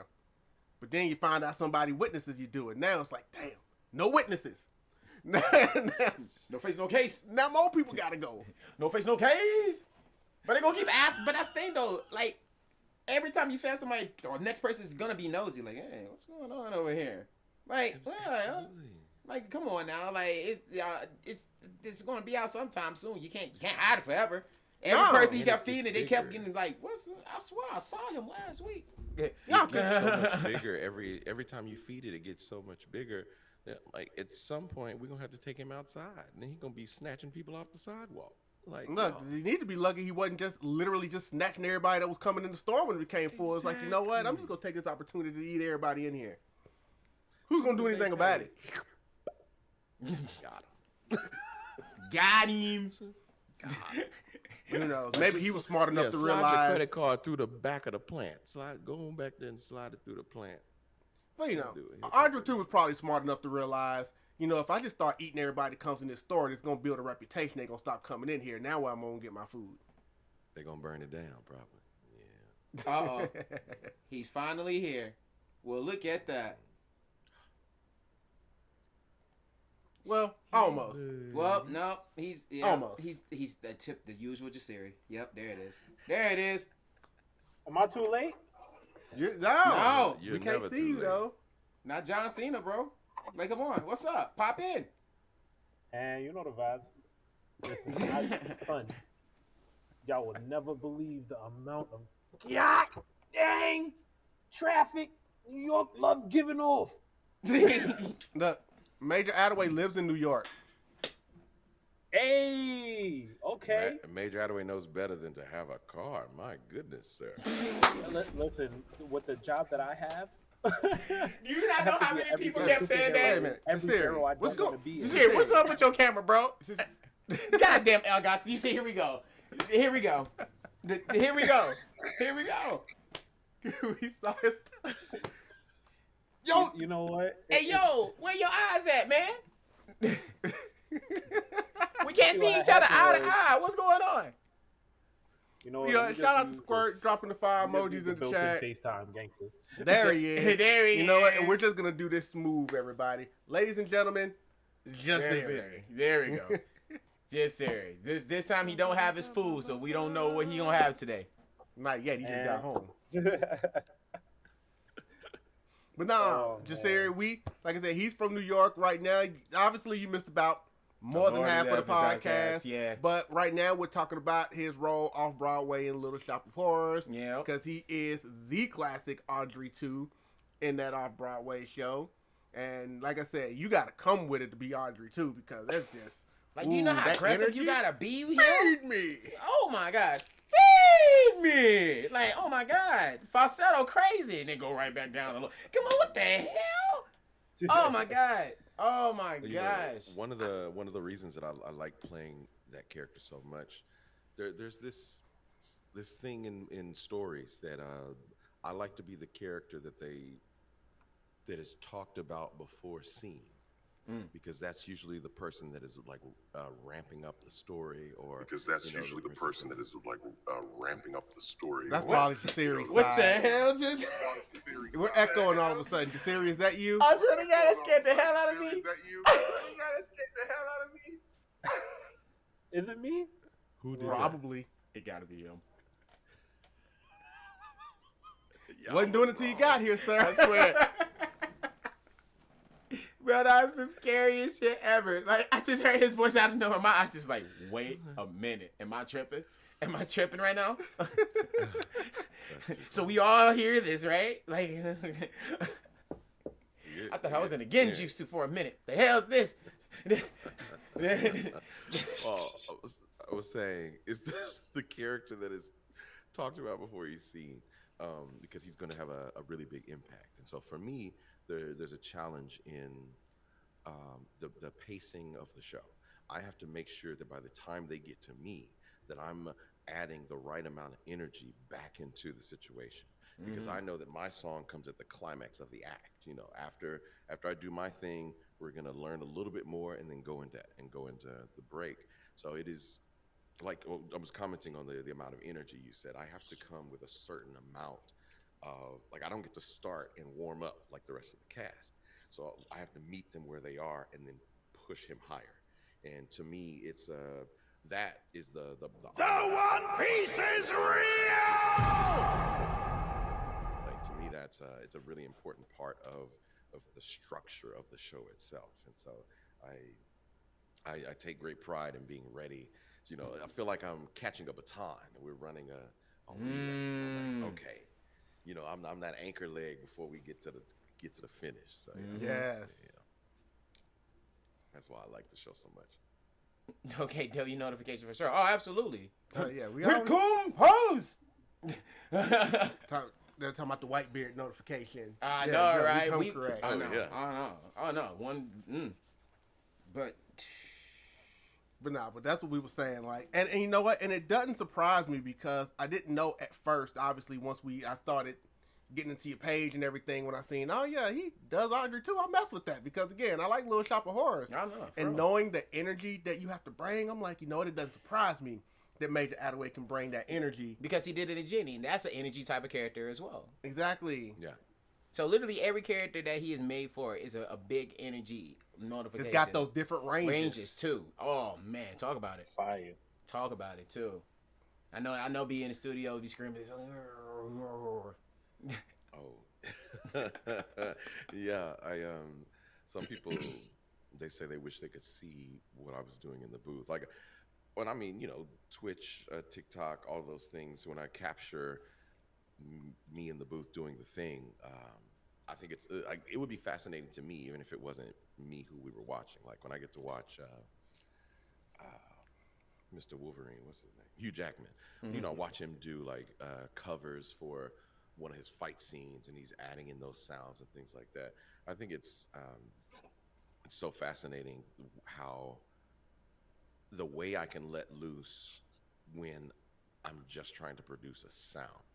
Like my face does so many things that no one really sees, and it's all because I'm trying to make sure that the picture in your mind is clear from hearing me.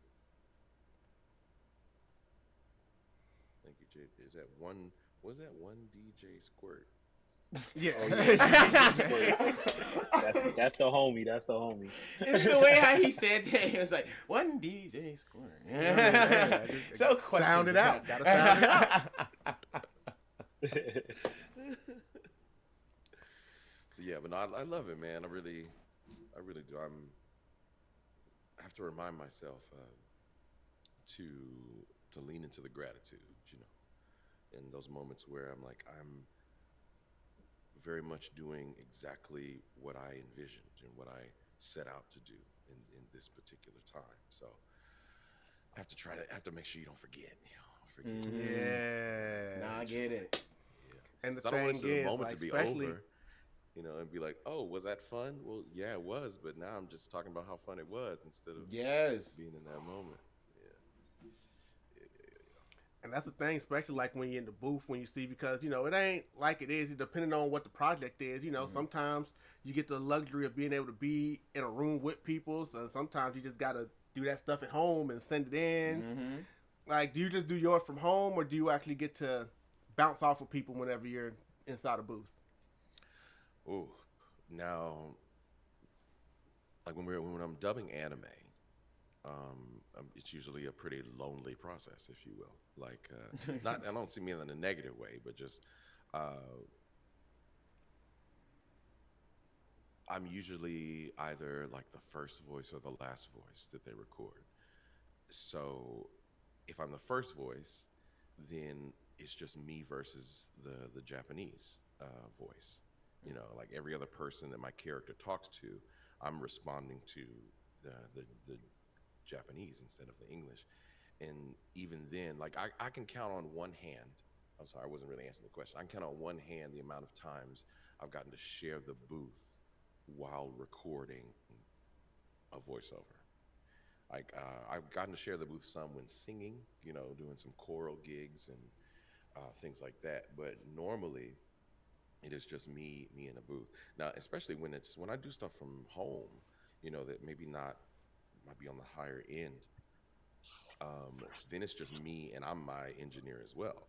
So like they'll be in, California, I don't know, Germany, wherever, and it's like they're on the other end, and then I have to do all the other things and send them a copy of what we do.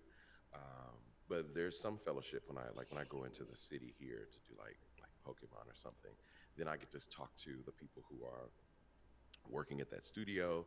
And often they know, because we don't get to see or talk to each other often, they will ask the person before me to stick around just so I can make a general introduction.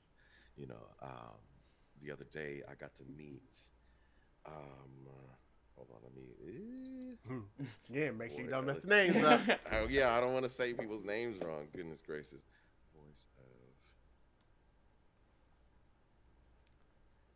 I got to meet Larry Kinney. Who is singing? That would be him. What? Oh, okay. I got to meet Larry Kinney, who is the voice of, he's Ludlow on Pokemon Horizons, but he is famous for being the voice of Lion-O. Oh! On, Thundercats. Like OG Lionel? The Lion-O. Holy crap. Yeah. So That's fire. I got to walk in and shake his hand and tell him, I had the sword, man. I had the sword. I was so geeked. Thunder. As you should. Yeah. I came in and I'd was have like, done the same.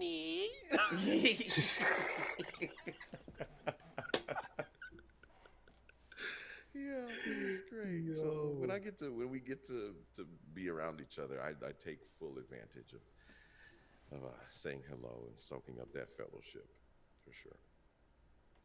But that's actually amazing, because like you said, we have covered a lot of the stuff he's done on Broadway, but being in the booth is something different, because he voices a lot of anime. One that we talked about backstage was that he's on Pokemon. Unfortunately, he came through post Ash because that 25-year journey has come and gone at 10 years old.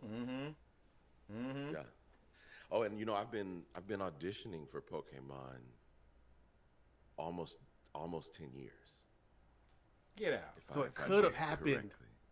Right. That was the mixed bag. It was one. I know it's gonna happen. I'm gonna land this at some point, and then right after Ash's journey ends, they're like, Major, you got the call, buddy. Come on in.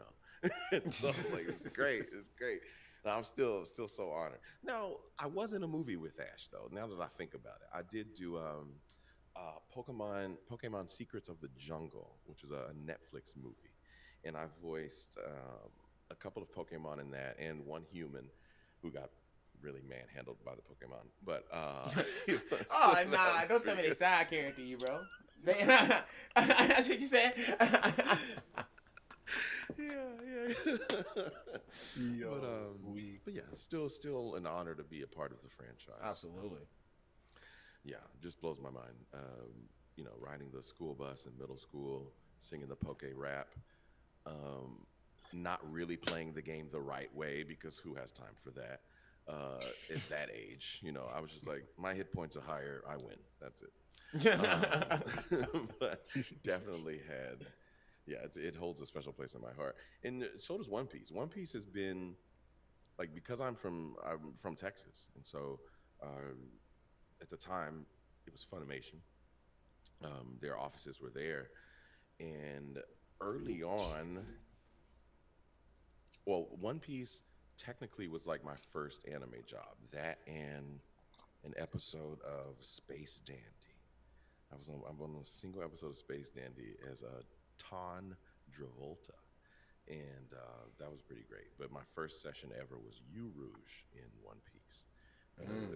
He's the Mad Monk pirate, and he hasn't showed up much, but that's was my introduction into all of this. And when I got to meet and got to know Mr. Sabat, Mr. Chris Sabat, just his influence in any anime space was baffling to me, to be honest. At that time, I was like, you do what when you go to a convention, and your line is how long, and they pay you how much?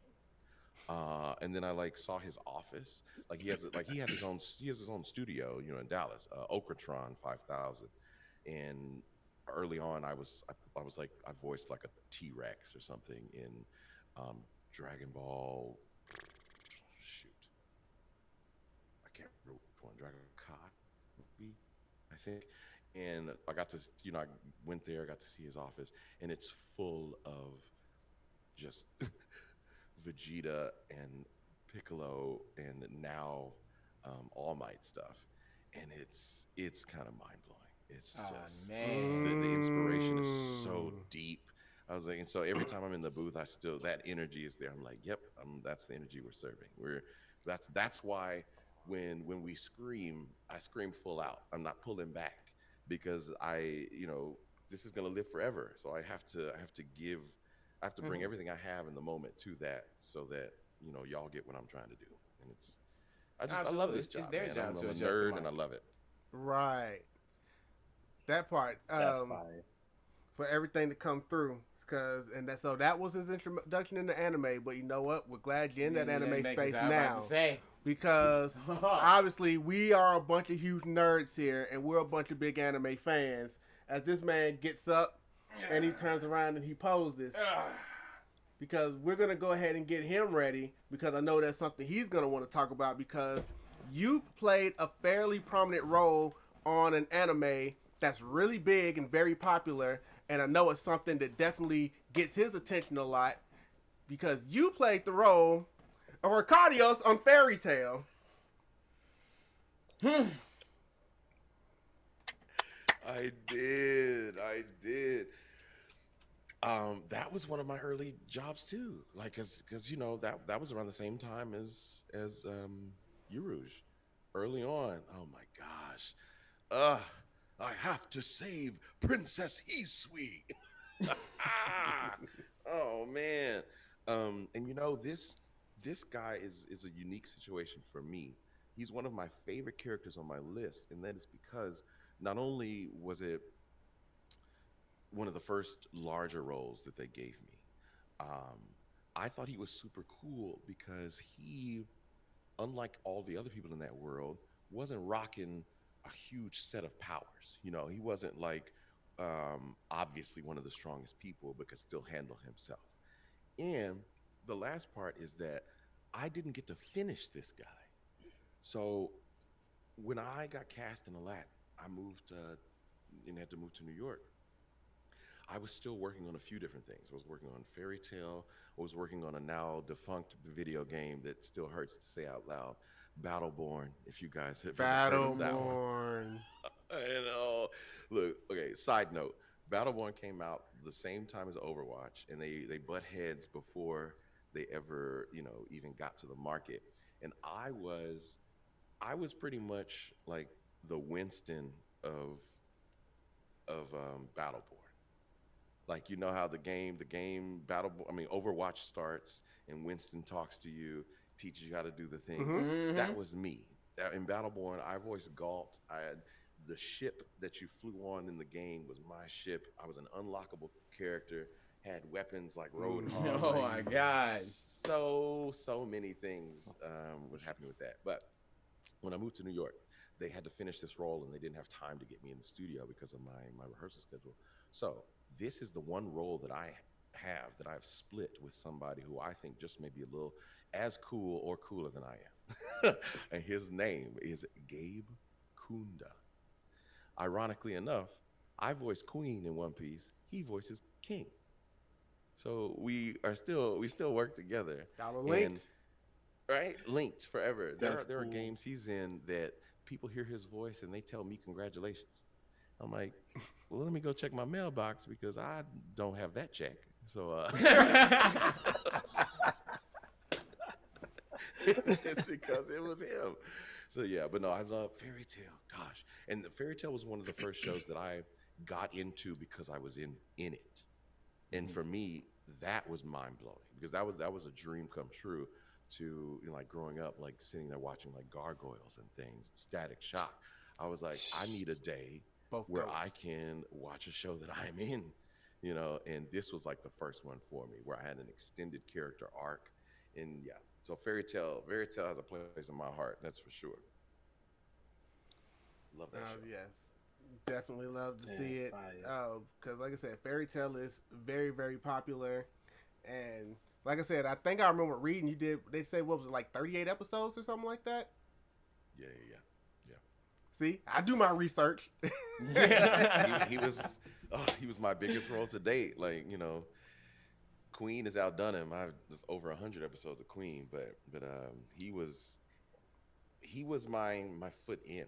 Like, when they gave me that role and I saw how much I had to do, I was like, oh, I'm here. Like I'm in the group now. I'm in the mix. I'm not just, auditioning and being on the outside of it. Like, I was doing voice acting of some sort in other areas, but that was my foot in the door where other people in the studio knew who I was when I came. So that was great. So that was a good way to kind of get that name out there. It's like, this is definitely know. going to help me get roles in all these other places. Like I said, Fairy Tale's huge. So yeah, if you can land a fairly Fairy prominent Tale. gig there, Yeah. especially from somebody that I've always seen online that people just say, oh, he tanks, and it's like, all right, yeah, so. He's somebody I would consider cosplaying, actually. Really? I'd be down for that. Yeah. Why not? Cosplay his own the Genie.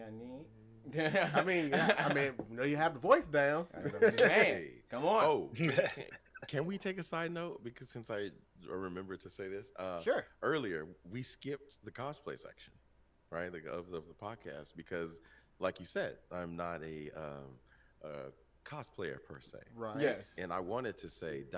not yet. Ah. So Now, what you're the saying king is, knows. when we have you back in season 3, we're gonna have to do a cosplay showcase for you. Absolutely. And now, see, I would like to, if you don't mind, I would like to offer a little sneak peek of the Oh. things Oh. that I have been Please. I've been working on. Yeah. So I have a friend who I met in the cast of Aladdin, and I want to say 2018, 2019, he started playing around with his printer, his 3D printer, and has gotten a lot better at it now, and a lot more comfortable at doing things. So I reached out to him and I said, hey, and mind you, Vocals, I have to give you the due credit. Your response to me at Anime NYC is without question the thing that sparked me saying, okay, I'm gonna go ahead and do it. Stop, bro. I'm not kidding. Stop. You need to hear that this is your fault. But I have one of the pieces done, and I am pretty happy with it. Okay. I'm gonna show you all right now. Yo. Yep. That's tough. Okay, so we have it's the Ice Oni gun that Queen has, right? Oh my gosh. He's got it. Yeah. We got the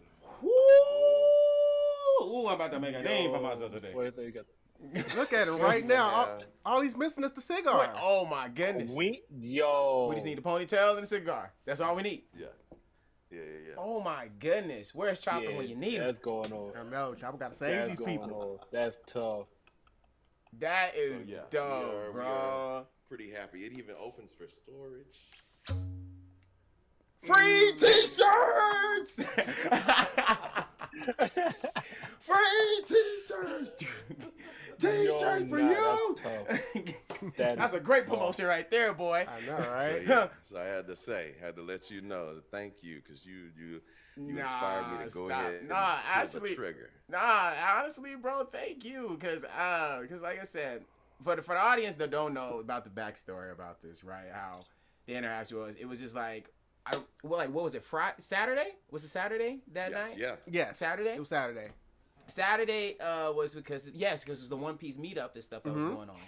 And after we was doing with Empress Jasmine and doing a photo shoot, shout out to you, by the way. Shout out Empress Jasmine. Shout out to Nightclub, all of them. Big facts. We were literally was just walking around and stuff, and so we was like, oh, okay, cool. And then we wanted to go link up with Ozzy, salute to Ozzy. And I was like, yo, where's this booth? We need to go find this booth. So I was like, all right, cool, let's go. I put the navigation up. Yeah, And I'm like, follow he me. legit. No, every time he pull up, all right, Nami. I say, Nami, where are we going? He be like, all right, gotcha. So we going this way. I said, bet. So we were just going though, and the cosplay I was wearing that day was Kizaru. You feel me? And I was like, I ain't gonna lie, I called myself a pimp named Kizaru that day because I looked like a pimp. How I felt with the whole suit, but at the same time though, I was just like, I just kept getting constantly stopped a lot by a lot of people and stuff when they, especially the community who loves One Piece. I could constantly stop, but at the same time, they don't like Marines, Admirals, which I understand respectfully, but at the same time, don't I look good though? So I was just walking around like in a booth. And then behold the most random thing ever. And this is how I was so shocked and humble how we've like just interacted with each other. He walked up, he was like, hello, excuse me. And I was like, oh yeah, hi. He was like, I just want to say, I really love your cosplay. I am one of the voice actors for Queens and One Piece stuff. I was like, wait, say that again? Say that again? And then he was like, yeah, I'm one of the voice actors for Queen. I just want to say your cosplay is really amazing, fantastic. I said, wait a minute. Queen? You mean zoom and zoom and zoom and zoom, and then it just, bro. After that chemistry and stuff, bro, it was just like his energy and my energy just matched, and it matched so much that it went viral on that bad boy. And I was like, yo, I couldn't even believe just the simple meetup just went crazy everywhere because his energy and his vibe, the way how he would just interact it. Dude, it was just one of the most humblest thing I ever felt in my life because I was not expecting, I swear, literally, I was just minding regularly my day, but just for Major to walk up and just represent and show who he was in the community and stuff like that. It was like, whoa, wait a minute. That means I ain't gotta go to his booth too? What? Hey, yo, that's something. I was like, that's different. And every since that day, I kept saying this. I said this to him every single day. I was like, dude, we just met Major Attaway. I said, dude, we just met Major Attaway. I said, dude, we just met Major Attaway. And he's a genuinely good dude. So humble. He was so humble. That was the thing about it. It was just like he didn't have to tell me like what he do or anything. It was just like when he was just introducing himself to me. It was just like, wow. Like, and that lets me know there's more like a lot of genuine people for him in the community and stuff like that. I was super humble. I was super nice. And bro, after that meetup, I kept walking around. I said, guess who I met? Major Attaway. Woo! I said, guess who I met? Who? Major Attaway. Woo! Guess who I met? The voice of the Queen, Major Attaway. Woo! Like, boy, later. I was so locked in at the time, Drill. I felt like I owed you an apology. I was like, man, the way like I had so I was in between shows, right? It was a 2-show day, so I had like maybe 2.5 hours that I had to make happen in it at the con, and I had turned my brain onto One Piece villains. I said, One Piece villains is who I have to find in these next 2 hours, and I have to stop as many of them as I can and introduce myself. And so I was like, this man was dressed as Luffy, and I was like, I ain't got time for you, Luffy. Later, I was like, Lord, this man was standing there the whole time dressed as the guy, and I was like, no, I need villains in my life at the moment. But yeah, it was great. Like that's the type of experience you kind of dream of having, you know, to be honest with you. It's like, and to find more of us, like, oh my gosh, every come time on I now. find more of us, I'm like, we gonna be all right. Oh my gosh. When he told me, I was like, wait a minute. We can make it. We can do this. And yes. I can honestly say, number one, I didn't take any offense by it at the time. He can tell you that, because he can tell you if I ran off like, man, I can't believe I got stiffed by Major Attaway. That never happened. He never. We were good because it was genuine. I still got the video, so that was good enough for me. Meeting you was still very good. And at the end of the day, you're here talking with us now. Hey. Yeah. And so you know that part. Sure. But I am glad that you went ahead and brought that up, because you know what? Let's go ahead and get there. So let me go ahead and move over Wapow. Because, as we kept talking about, he is the voice actor of Queen. For anybody that's listening to this on Spotify later on, if you're not here with us live right now, that is the person. Wano art, my favorite One Piece art. Oh, bro. I can make it take you Wano. Where with your One Piece? Yay, shout out to Keith. Hey. Yeah. You know, I think like that's where I am in watching it, and I think that's safe to say I would probably say the same thing, and not because you know I have a reason to be biased because I'm in it, but not the Wano arc is very entertaining, but it also fills in a lot of historical gaps, you know, that really pull. I think so much comes together in that. Yes. I was wondering. I was like, why is this arc so long? And then I was like, it's super long for a reason. It's super long. Yeah. Oda know what he's doing. Oda knows what he's doing. Wano's almost like 200 episodes. Like, it's literally gathering every single missing piece from each arc, and it's finally coming over, because that's just literally what they're known for. And now when it comes to the Wano arc, then you got to the Minks finding out the world why they have this reason, and you find out why after the Big Mom Cake Island goes over here, and then you thinking about like so many other different opposite of journeys of why all these missing pieces that you see, like why the political the revs and then all the freaking Revolutionary Army, and the Revolutionary Army plays one of the biggest pictures in the game as well. So then when it got to the Wano arc, and it just came to like, not only it was the big showdown of the final arc of we actually see Luffy becomes a different type of fighter or a different type of representation for the village or anything like that, because Oda made so many missing pieces to make you feel super passionate, and especially when you learn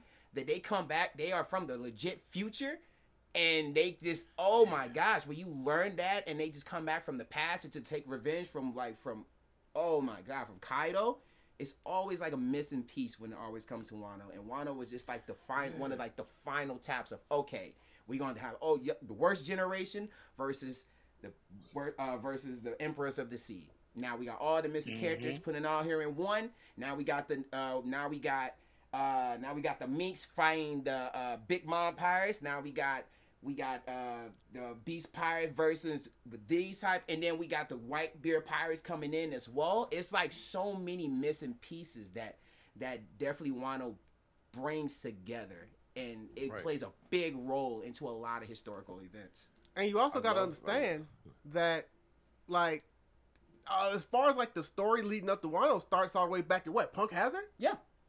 Yes. So like from there they already start planting the seeds that accumulate all the way up at Wano, and Wano had to be long because there was almost 100 episodes on Wano, and then there was 100 episodes on the island.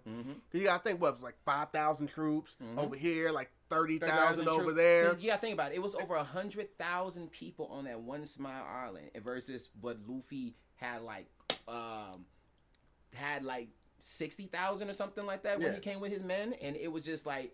And not only that, they were like, the bounty hunters were just on a supreme different level. And then we learned like, oh, Queen is actually like a cyborg mixed over here. Oh, you got the king basically on this a long distant island from Skypiea. And then you just were like, what the? That's where they've been at? Now we know why they extinct. Now we know why Queen is the way he is. Now we know why so many people want to Sanji family about like why it's just so many puzzles. Exactly. Just max it to one. And most importantly, they could have made that battle shorter, but they wanted to make sure with so many fighters that they had, they wanted to make sure everybody got shine. Yes. Right. Except Usopp. Because technically, if you were to just take the events of what happened on Wano in real time, it was probably only a couple of hours. Yeah. But they kept having to, like soap opera time. Like, you know, they keep having to stop and do this. And it's like, okay, now that we showed you what happened over here, let's show you what was happening over here while that was going on. Now, while those two things was going on, let's show you what was going on over here. Yeah. So, and they wanted to make sure everybody had their shine, except Usopp, who did a lot Who of actually this. ran. It's okay. Nami did a lot of running too, but not as much as Usopp. Yeah. But it's okay though. Usopp, you got one more shot. We going to the Islands of Giants. That's your time to shine. I promise. I know that's where you're gonna show up. You know, in their defense though, they're not your first fighters. You know. No, absolutely. No. But when you sit there and Nami and Usopp are standing there and they're looking at freaking giants, and you see Big Mom, and you see Ota, Page One, all of them, and they literally look at each other and go, well, we're in too deep to do anything now. Yeah, might as well stay. Immediately. You just contradicted. Yeah. Absolutely. Hey, where do you plan on running? Anyway, away from them. Oh my gosh. Usopp is such a crazy character. I like him so much. He's so much utility, but at the same time, they drag this man. It's crazy. Now he's gonna get a shine. He's gonna get a shine tonight. He's gonna get a shine. I'm just waiting on it. I'm super patient with all that stuff. Like, I'm super patient.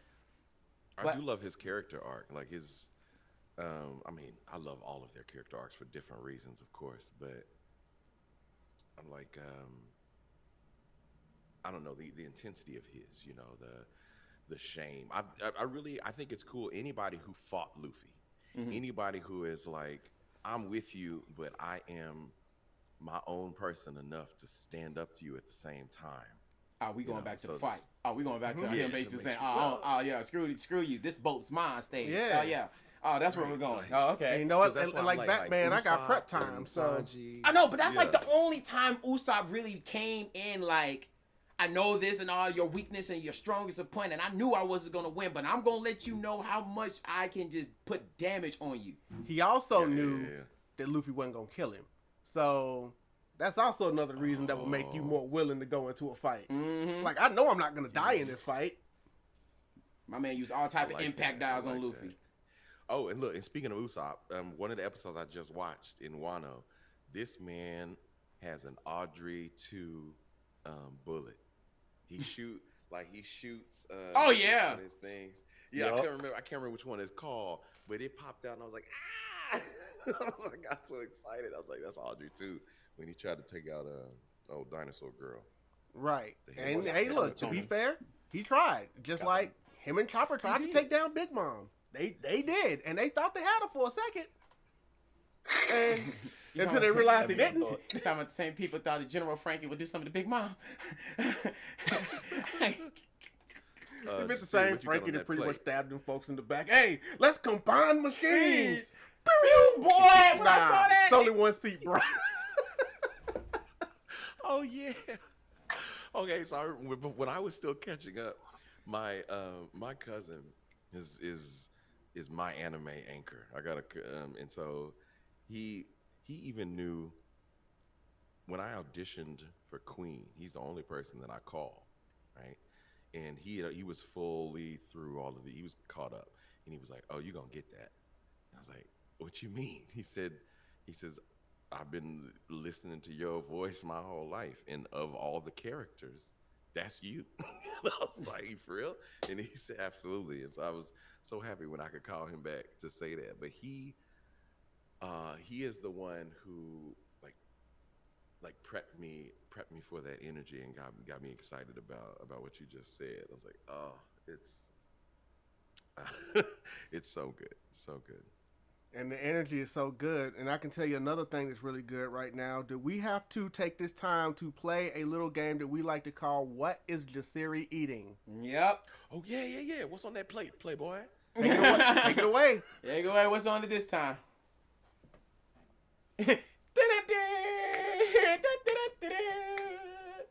Y'all need some music, yeah.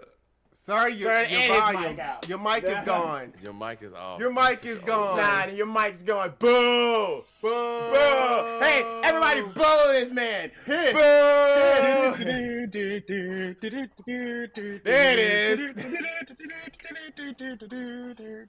Well, today we have steak and potatoes, but not just any steak. Some honey glazed steak, you know what I mean? We just get it in here big bowlers, shot callers, you know what I mean? We've got the greens, you know, for that digestive tract, and potatoes for the starch and energy. Yeah, this is today's segment of What is Jasirii Eating? Now,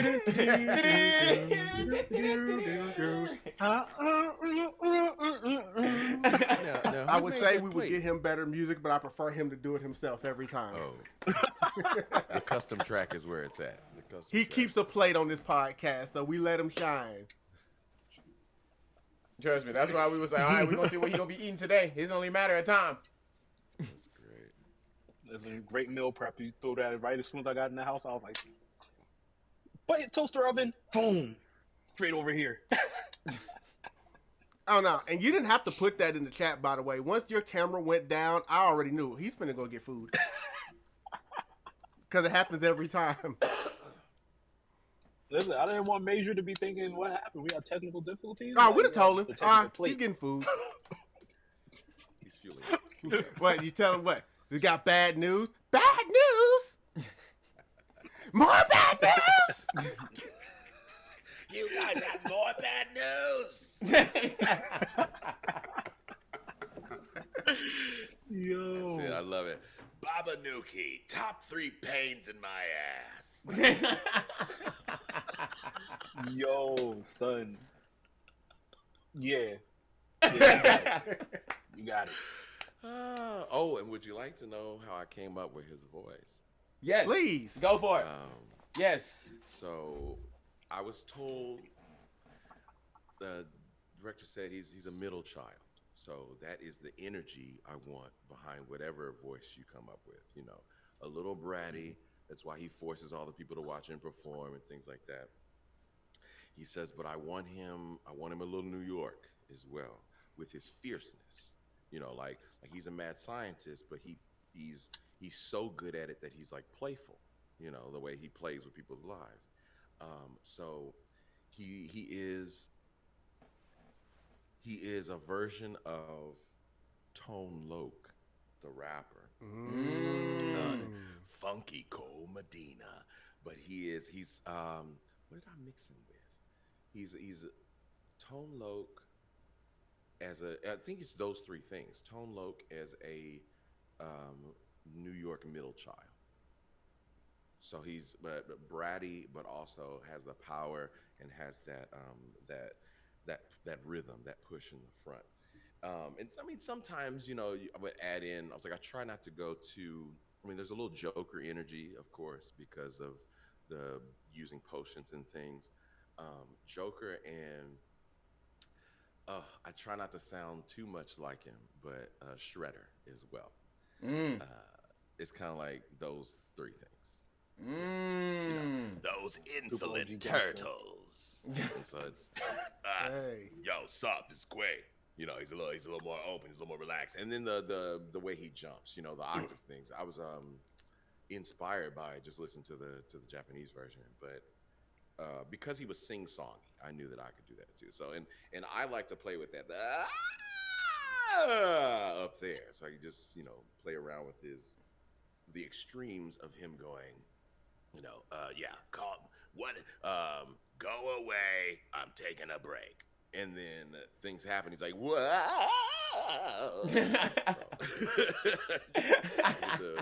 I connect those two spaces, that wobbly thing, and then that gravelly thing, and then that's Queen together.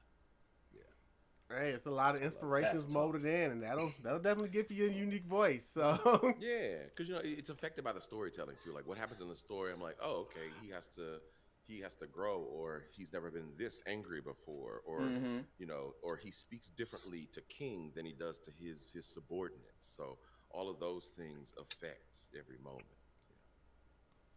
yeah, and That's like I what gives said, it shape. again, King also has those different. Queen has those different ranges of voices, and that's what we're talking about. Everything that we've seen you do is like you can go so up here and Yo. go right back down here and just go between it. Exceptional, but Well, wouldn't expect anything else from somebody that does Broadway. Lungs got to be strong, and it is definitely Make amazing. sure your diaphragm, don't breathe with your shoulders. Breathe through your stomach, You gotta breathe in here. Yeah, I ain't gonna lie. I still got teachings of them marking me for life. Absolutely. Marking me for life from teaching, boy. Every time I sing, I gotta be like, hold up, let me sit up. They relax, bro. I said, nah, I ain't gonna lie. I've been whipped for my life. Just to sit like this in musical and choir. Sorry, they made me like this. Sorry. Lifetime choir kid. Man can't even freaking relax when he sings. It's crazy. I gotta sit up straight with my chest up. Well, here's the thing though. I find interesting about this with Queen though. When you were like in the studio and you were singing the song, like what is like how did that even develop? Like doing the song and putting it together? Because I saw the Japanese version of him singing it in the zoom in his way, but for you to do it in the English way, how was the management to align that song together in the English way? Especially since the words are different. Yes, because doing it in English is a way different vibe, a different story, and well, not story. It's the same thing, but you're just speaking it in your way, your language, especially you bringing in a lot of energy into it too. So it's like, how do you have to coexist to make a difference from the Japanese version and make this to the English in your type of cultural way? I'm glad you used the word culture. That's one thing that I got to add a lot of into the show. If you watch Queen's track, there are some very black things that I say, and you're like, oh, what? Like, how did he get away with that? But first, I would say, for me, I use and this is theater, voiceover, whatever. The given circumstances are where I start. I need some type of parameters to keep me in check so that I'm just not wandering all over the place with the character and with the voice as well. So I need all those things to keep it in check. So how do I say? The first thing we had to deal with was the translation. So, there were some adjustments that had to be made. Like the first person translated it, and then if that didn't fit in the music, then we had to adjust the lyric. But the lyric still had to either rhyme or at least make sense in the story of the song itself. So that was the first challenge. And so there were some changes. There were a lot of changes in the moment. This character probably has more of me in it than any other character that I've done, because there was so much collaboration in the booth of with Anthony directing, or there was a few people, with Emily directing, depends on who it was that day, or maybe Mike McFarlane. They would ask me, like, well, what do you think Queen would sound like this way, or how would Queen hit this rhythm in the song. You know, so like you said, translating it to English changed so much, from Zumo to Zoom in, and those lines changed a lot. Like it was like there was a G on it, or there was a tried the Zumo, or try, you know, all these different ways. So first it was that, and then it was adding. Then I had to find out how much can I sing, and it still serve the purpose. You know, I don't want it to be like, you know, like vocal masturbation necessarily. I don't want to just be singing so they know I can sing. You know, like that's not why we're here. Like I have to make sure Queen makes sense. And so so then that was the second layer, was how many funk riffs can I add in there without it really still making sense. Yes. You know? And so those we went over a whole lot. Oh my gosh, so many times. Especially the one that gets me, because when I hear it, I'm like, if you asked me to do that like on stage 8 times a week, I would not be able to. Like when he says, I'ma do a little roll call, y'all. That makes a noise. And I'm like, God, how do we even get that out of my voice today? So that was the second layer. It was first make the lyrics make sense, because that's the hardest part, and then balance out me being the evil guy with the shift into performance mode, which is where we balance out the singing things, and then the rest was the character with against everyone else. You know, like the smaller moments in the song where I had to the first version of the version where he spins somebody and throws them. Like we had to go over it a few times so that I could make sure my voice went the direction of the spin, or made sure I, you know, held on to him to give the effort, the physical effort in my voice that sounds like I'm throwing someone while I'm singing. That too. So that it was all those were the three layers, and after that, it kind of what was left was the song.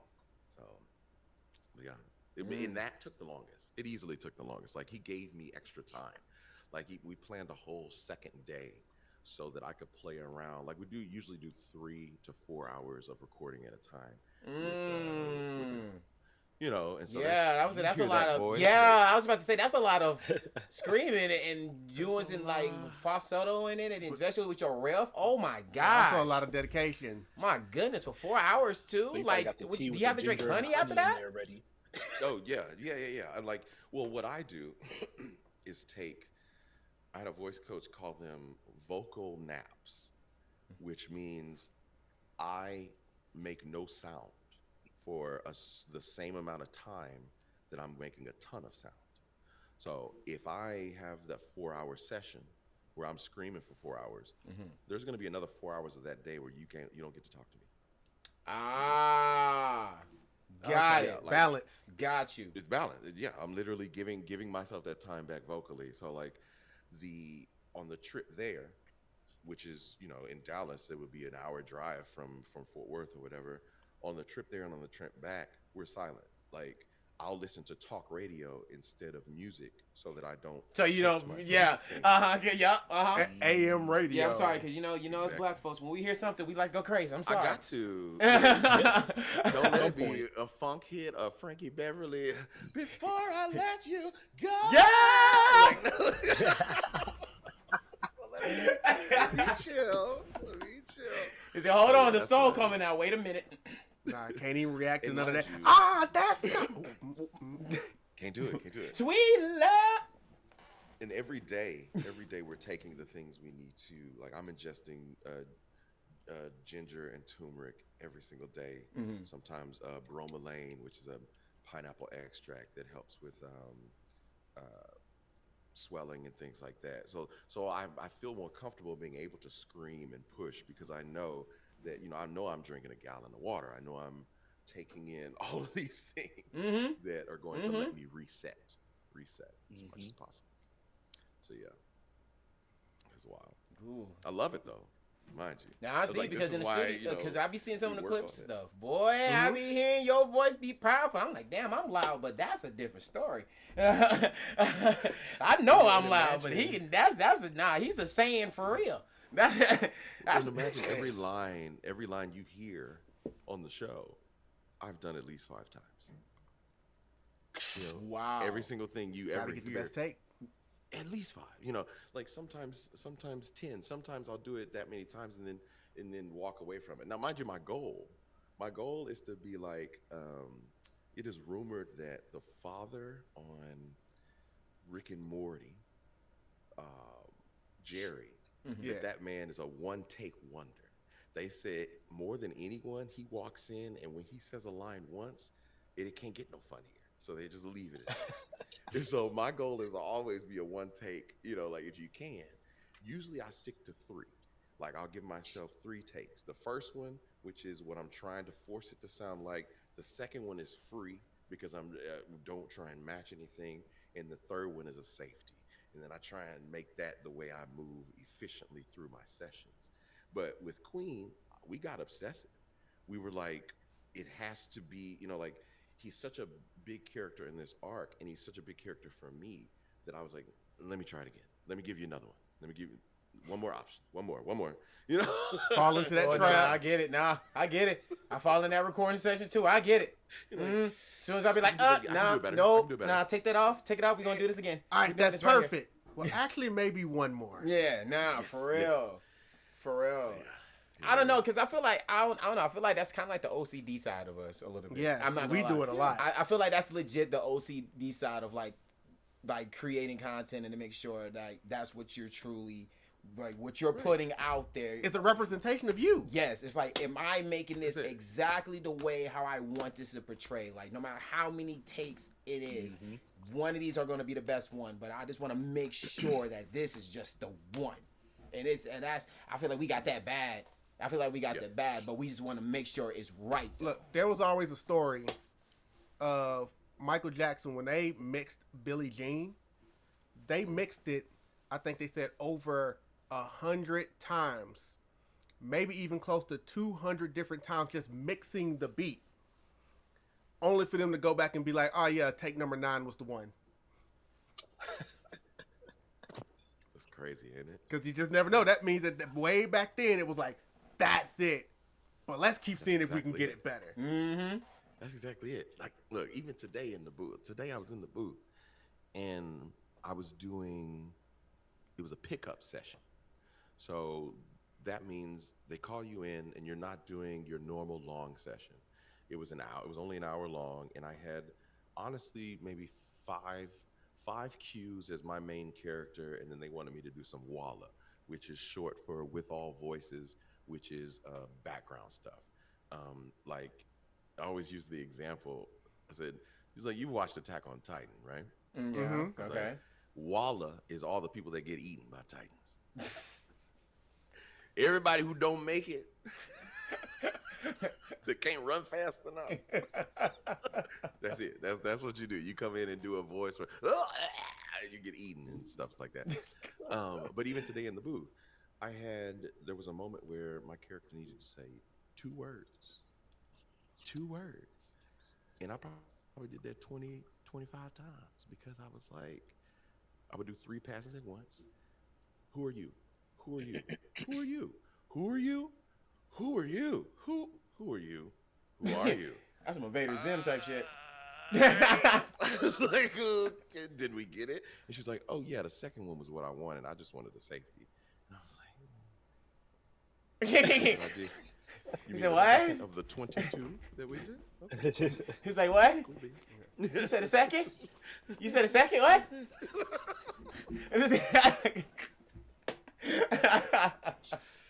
All right. Yeah. No, this is funny. Let's It's the see. journey, man. It's all worth it for that final product. But what I've learned to love is the process, because that's what takes the longest. You know, if I just love the product, then I feel like you would be able to see through that. They would be like, oh, he's here for the money. He's here for the fame. I'm like, no, I'm here to be. Hold on. Say that good one more time. storyteller. I just want people to understand that. Say that line one more time. I just want people to understand that. Like, say that one more time. Please say it one more I time. said that he's here for the money. He's here for the fame, and I'm not here for that. I'm here to be a good storyteller. Like I'm here to validate me being a vessel. It got nothing to do with what people think my worth is. That would be crazy. Like, how many people should I expect in my life to actually agree to what I believe I'm worth? Gospel. No. Come on. So Come on now. I'm sorry, this man Make preaching sure I over here. do. I just want y'all to listen to that. I just want y'all to understand, because there's the people in here do it for the money, but he's actually doing it for the enjoyment of it. I just want y'all to literally understand that, because that is a different feeling.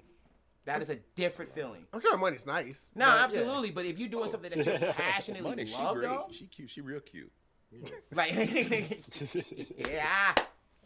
You say if you really doing something that you just really are passionate and you just really enjoy it, it's just one of those things that it just becomes so supernatural. It doesn't even feel like a job. It's literally just something that you actually passionate and you love to do. I honestly do, and I say it all the time. I think hard work pays off.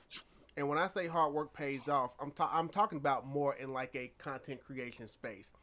Obviously not in like sports or whatever, you know. Like I could train from sunrise to sunset trying to shoot basketballs. I'm not going to the NBA. But, you know, so in that case, that's not. But when it comes you could to like, always buy a ticket. but when it comes to something like art or craft, hard work really does pay off, because if you don't believe in what you're doing, why should anybody else believe in what you're doing? That's true. And That's so, true. you know, the get-go. first person you got to That's satisfy is hard. yourself.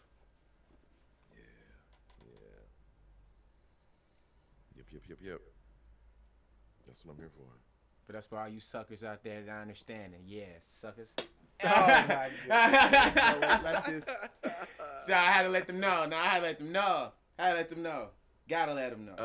Jasirii, how was your meal, my friend? You better turn that mic on. Oh, it's on. Thank goodness. Damn! Oh, you know Epilogue what? time. Hold on, this mic is off. But you know what? Let me plug this joint back in. Now, let me tell all of you, that meal was a perfect 10 out of 10. I can't say anything less, nothing more. It was very delicate. It was not too tough. It was very sweet, succulent. I will tell you, it was nicer than, shark on a Bombay, and that's pretty nice.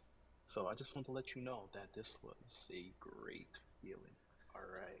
Are you Back gonna to you call her guys. back? I hope so.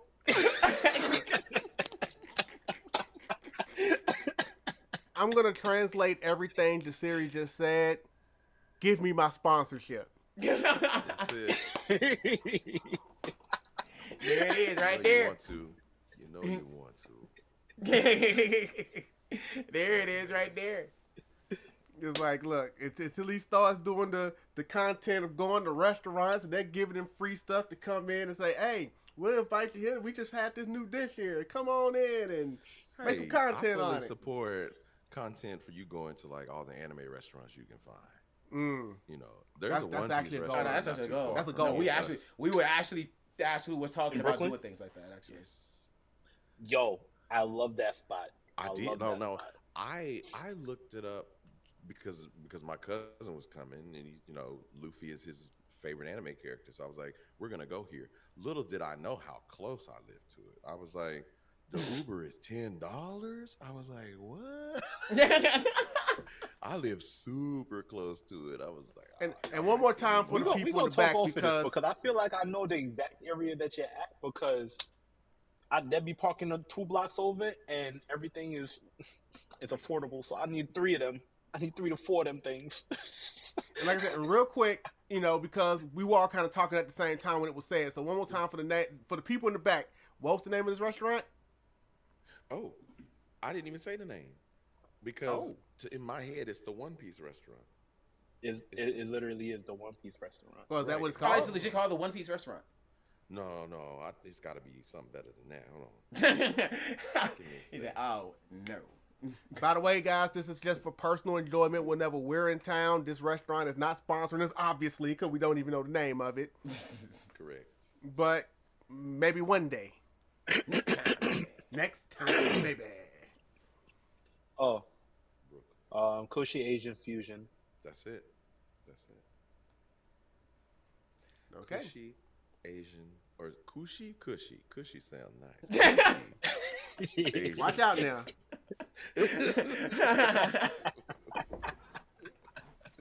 Ah, man. Yeah, yep, that's the one. Yeah, that's pretty great. Yeah, we missing out. So, yeah, we'll visit that next Oh, time. and Well, I if you mean, we spend coming over a back to certain New amount, York they next give you year, a free so. piece of One Piece merch. What?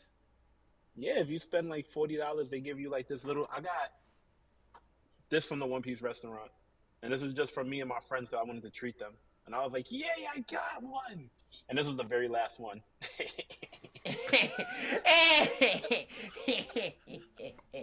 Yeah, I love it when you do your evil laugh.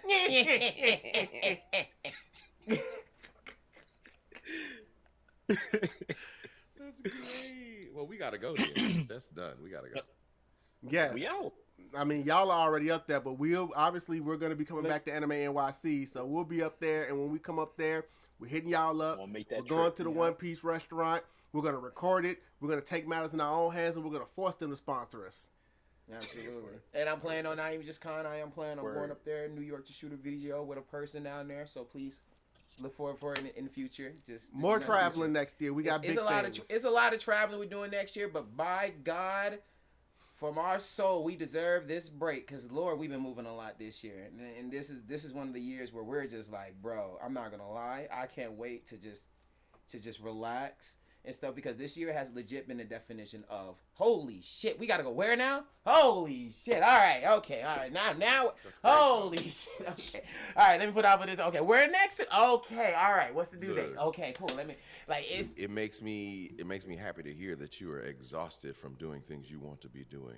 That is fantastic. Oh no, it's beautiful, but it's just one of those things like, oh, we gotta do this now. Okay, cool. Plus, it's always good to recharge, even when Absolutely. you love something, because you never want to burn out. Oh yes. You never want to, fall out of love with what you're doing. You never want to feel like you're going through the motions of anything. Plus, even when you absolutely love something, even getting creatively stifled is a thing. It can happen. So sometimes you just need to take a little time out, not to give up, not because you don't like it, but just to sit back, reevaluate what you're doing, where you are, and just go, okay, let me see everything I've done. Let me see how good, not so good, what's this, what can I tweak, how can I change this, how can I be better? And that's literally what I'm going to be doing during our hiatus between season 2 and season 3. We evaluating everything we've done this season that I was able to put together with everything and just saying, I love what we have, but we got to keep going this way. And nothing but better and better. And like we said last week on our recap episode, from where we were from the very first episode of this podcast, when all we had was a phone, no mics, and we were just talking on TikTok Live, to where we are now. That's great. And we're just continuing to grow, and that's what we got to do. And sometimes it sucks to have formats, but sometimes it is what it is, because I am sitting down and I am looking at the time, so I do have to come with one final question, because unfortunately these things do have to end at some point.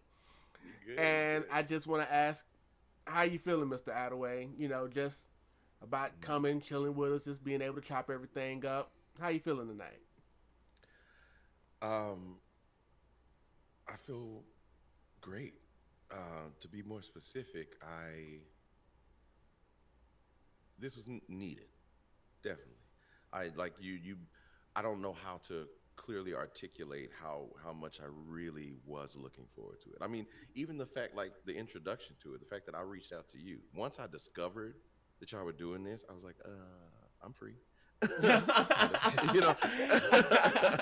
So, but to start that, and I just want to add to what you just said, though. I want to say recharges are required. Like apps, it's an absolute requirement, and I applaud everything, all that you are doing, all that you are looking to do. This is this freedom that we are giving ourselves by trying to do what we want. It's the risk necessary, I don't take lightly. I don't like that's big stuff. So many of us. Oh, and another thing with that recharge thing, you know, the way we got to this point where before we were content creators, we were consumers, and you have to re-inspire yourself. You know, you need to see the work that people are doing around you. Like the way it changes my whole perspective to step out of my Broadway show and go watch one. And I'm like, oh, right. First of all, these are my peers. So let me take the pressure off myself. Second, this is what not only what I want to do is what I'm doing for a living. And I need to see this. I need to see this art so it affects my art. Because that's, you know, I tell when I teach master classes sometimes, and I tell kids, I was like, you have to live if you want to be a well-rounded artist, you have to live a well-rounded life. I was like, you can't just be a star at something and then not have any life experience to inform the work you're doing. I was like, that would be useless for us.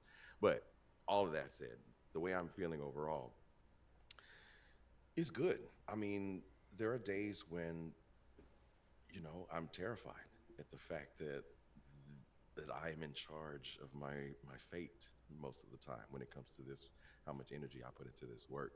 But outside of that, I'm so grateful for my position in like the lineage of my family, where I am like the person who will take these risks no matter what. You know, I'm okay with saying this. What I'm building is more important than some of these traditions we already have that aren't really benefiting us in the same way. I was like, I'm trying to change this generational wealth gap, you know, for us. So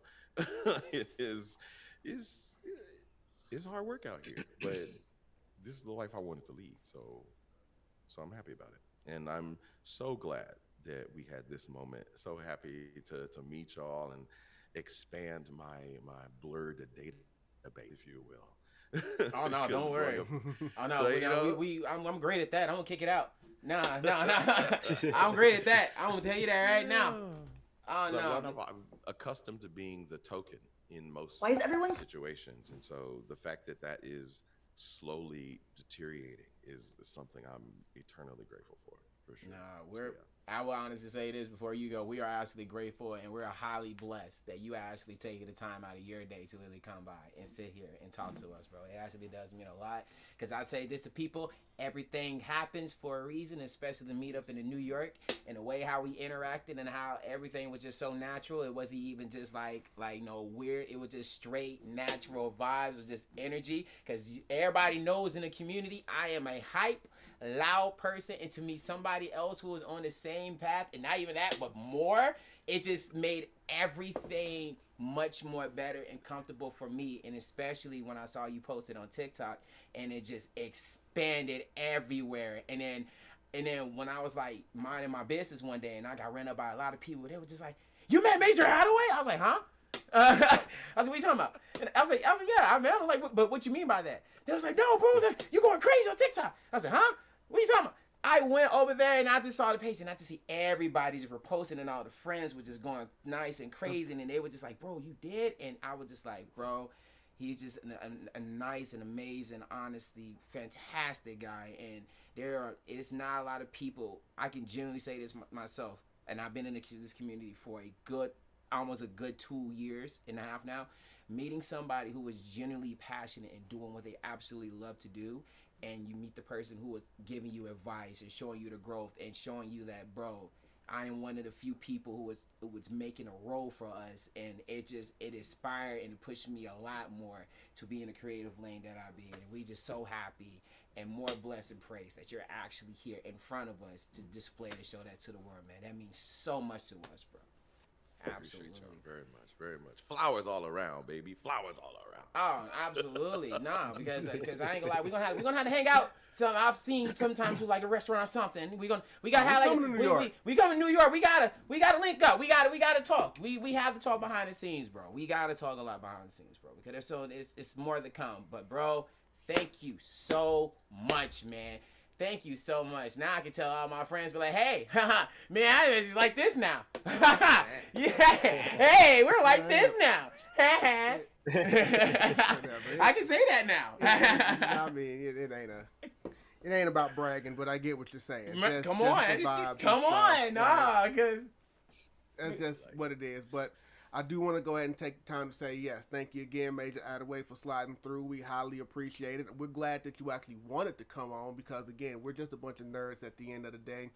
And more importantly, a bunch of minority nerds at the end of the day that just wants to continue to have a platform out there that we welcome all kinds on here. You know, anybody that wants to come through this nerdy, that, you know, you're doing something in the community, we're more than welcome to talk to you. We always love to reciprocate the favor.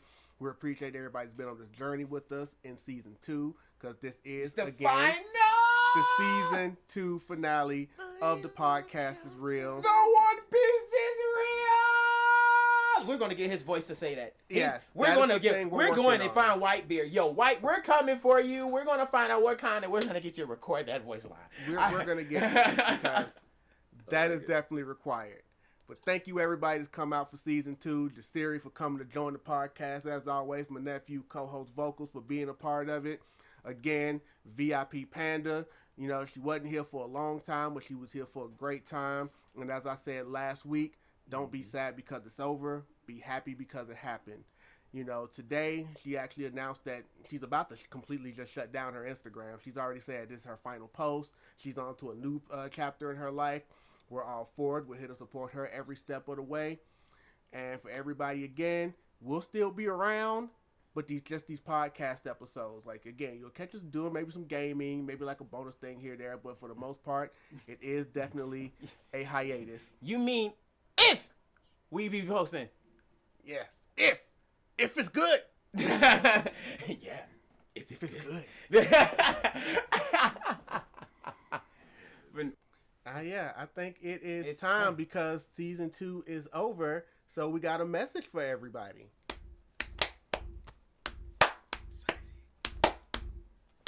So long, farewell to you, my friend. For now, until we meet again, I say so long, farewell to you, my friend. For now, until we meet again.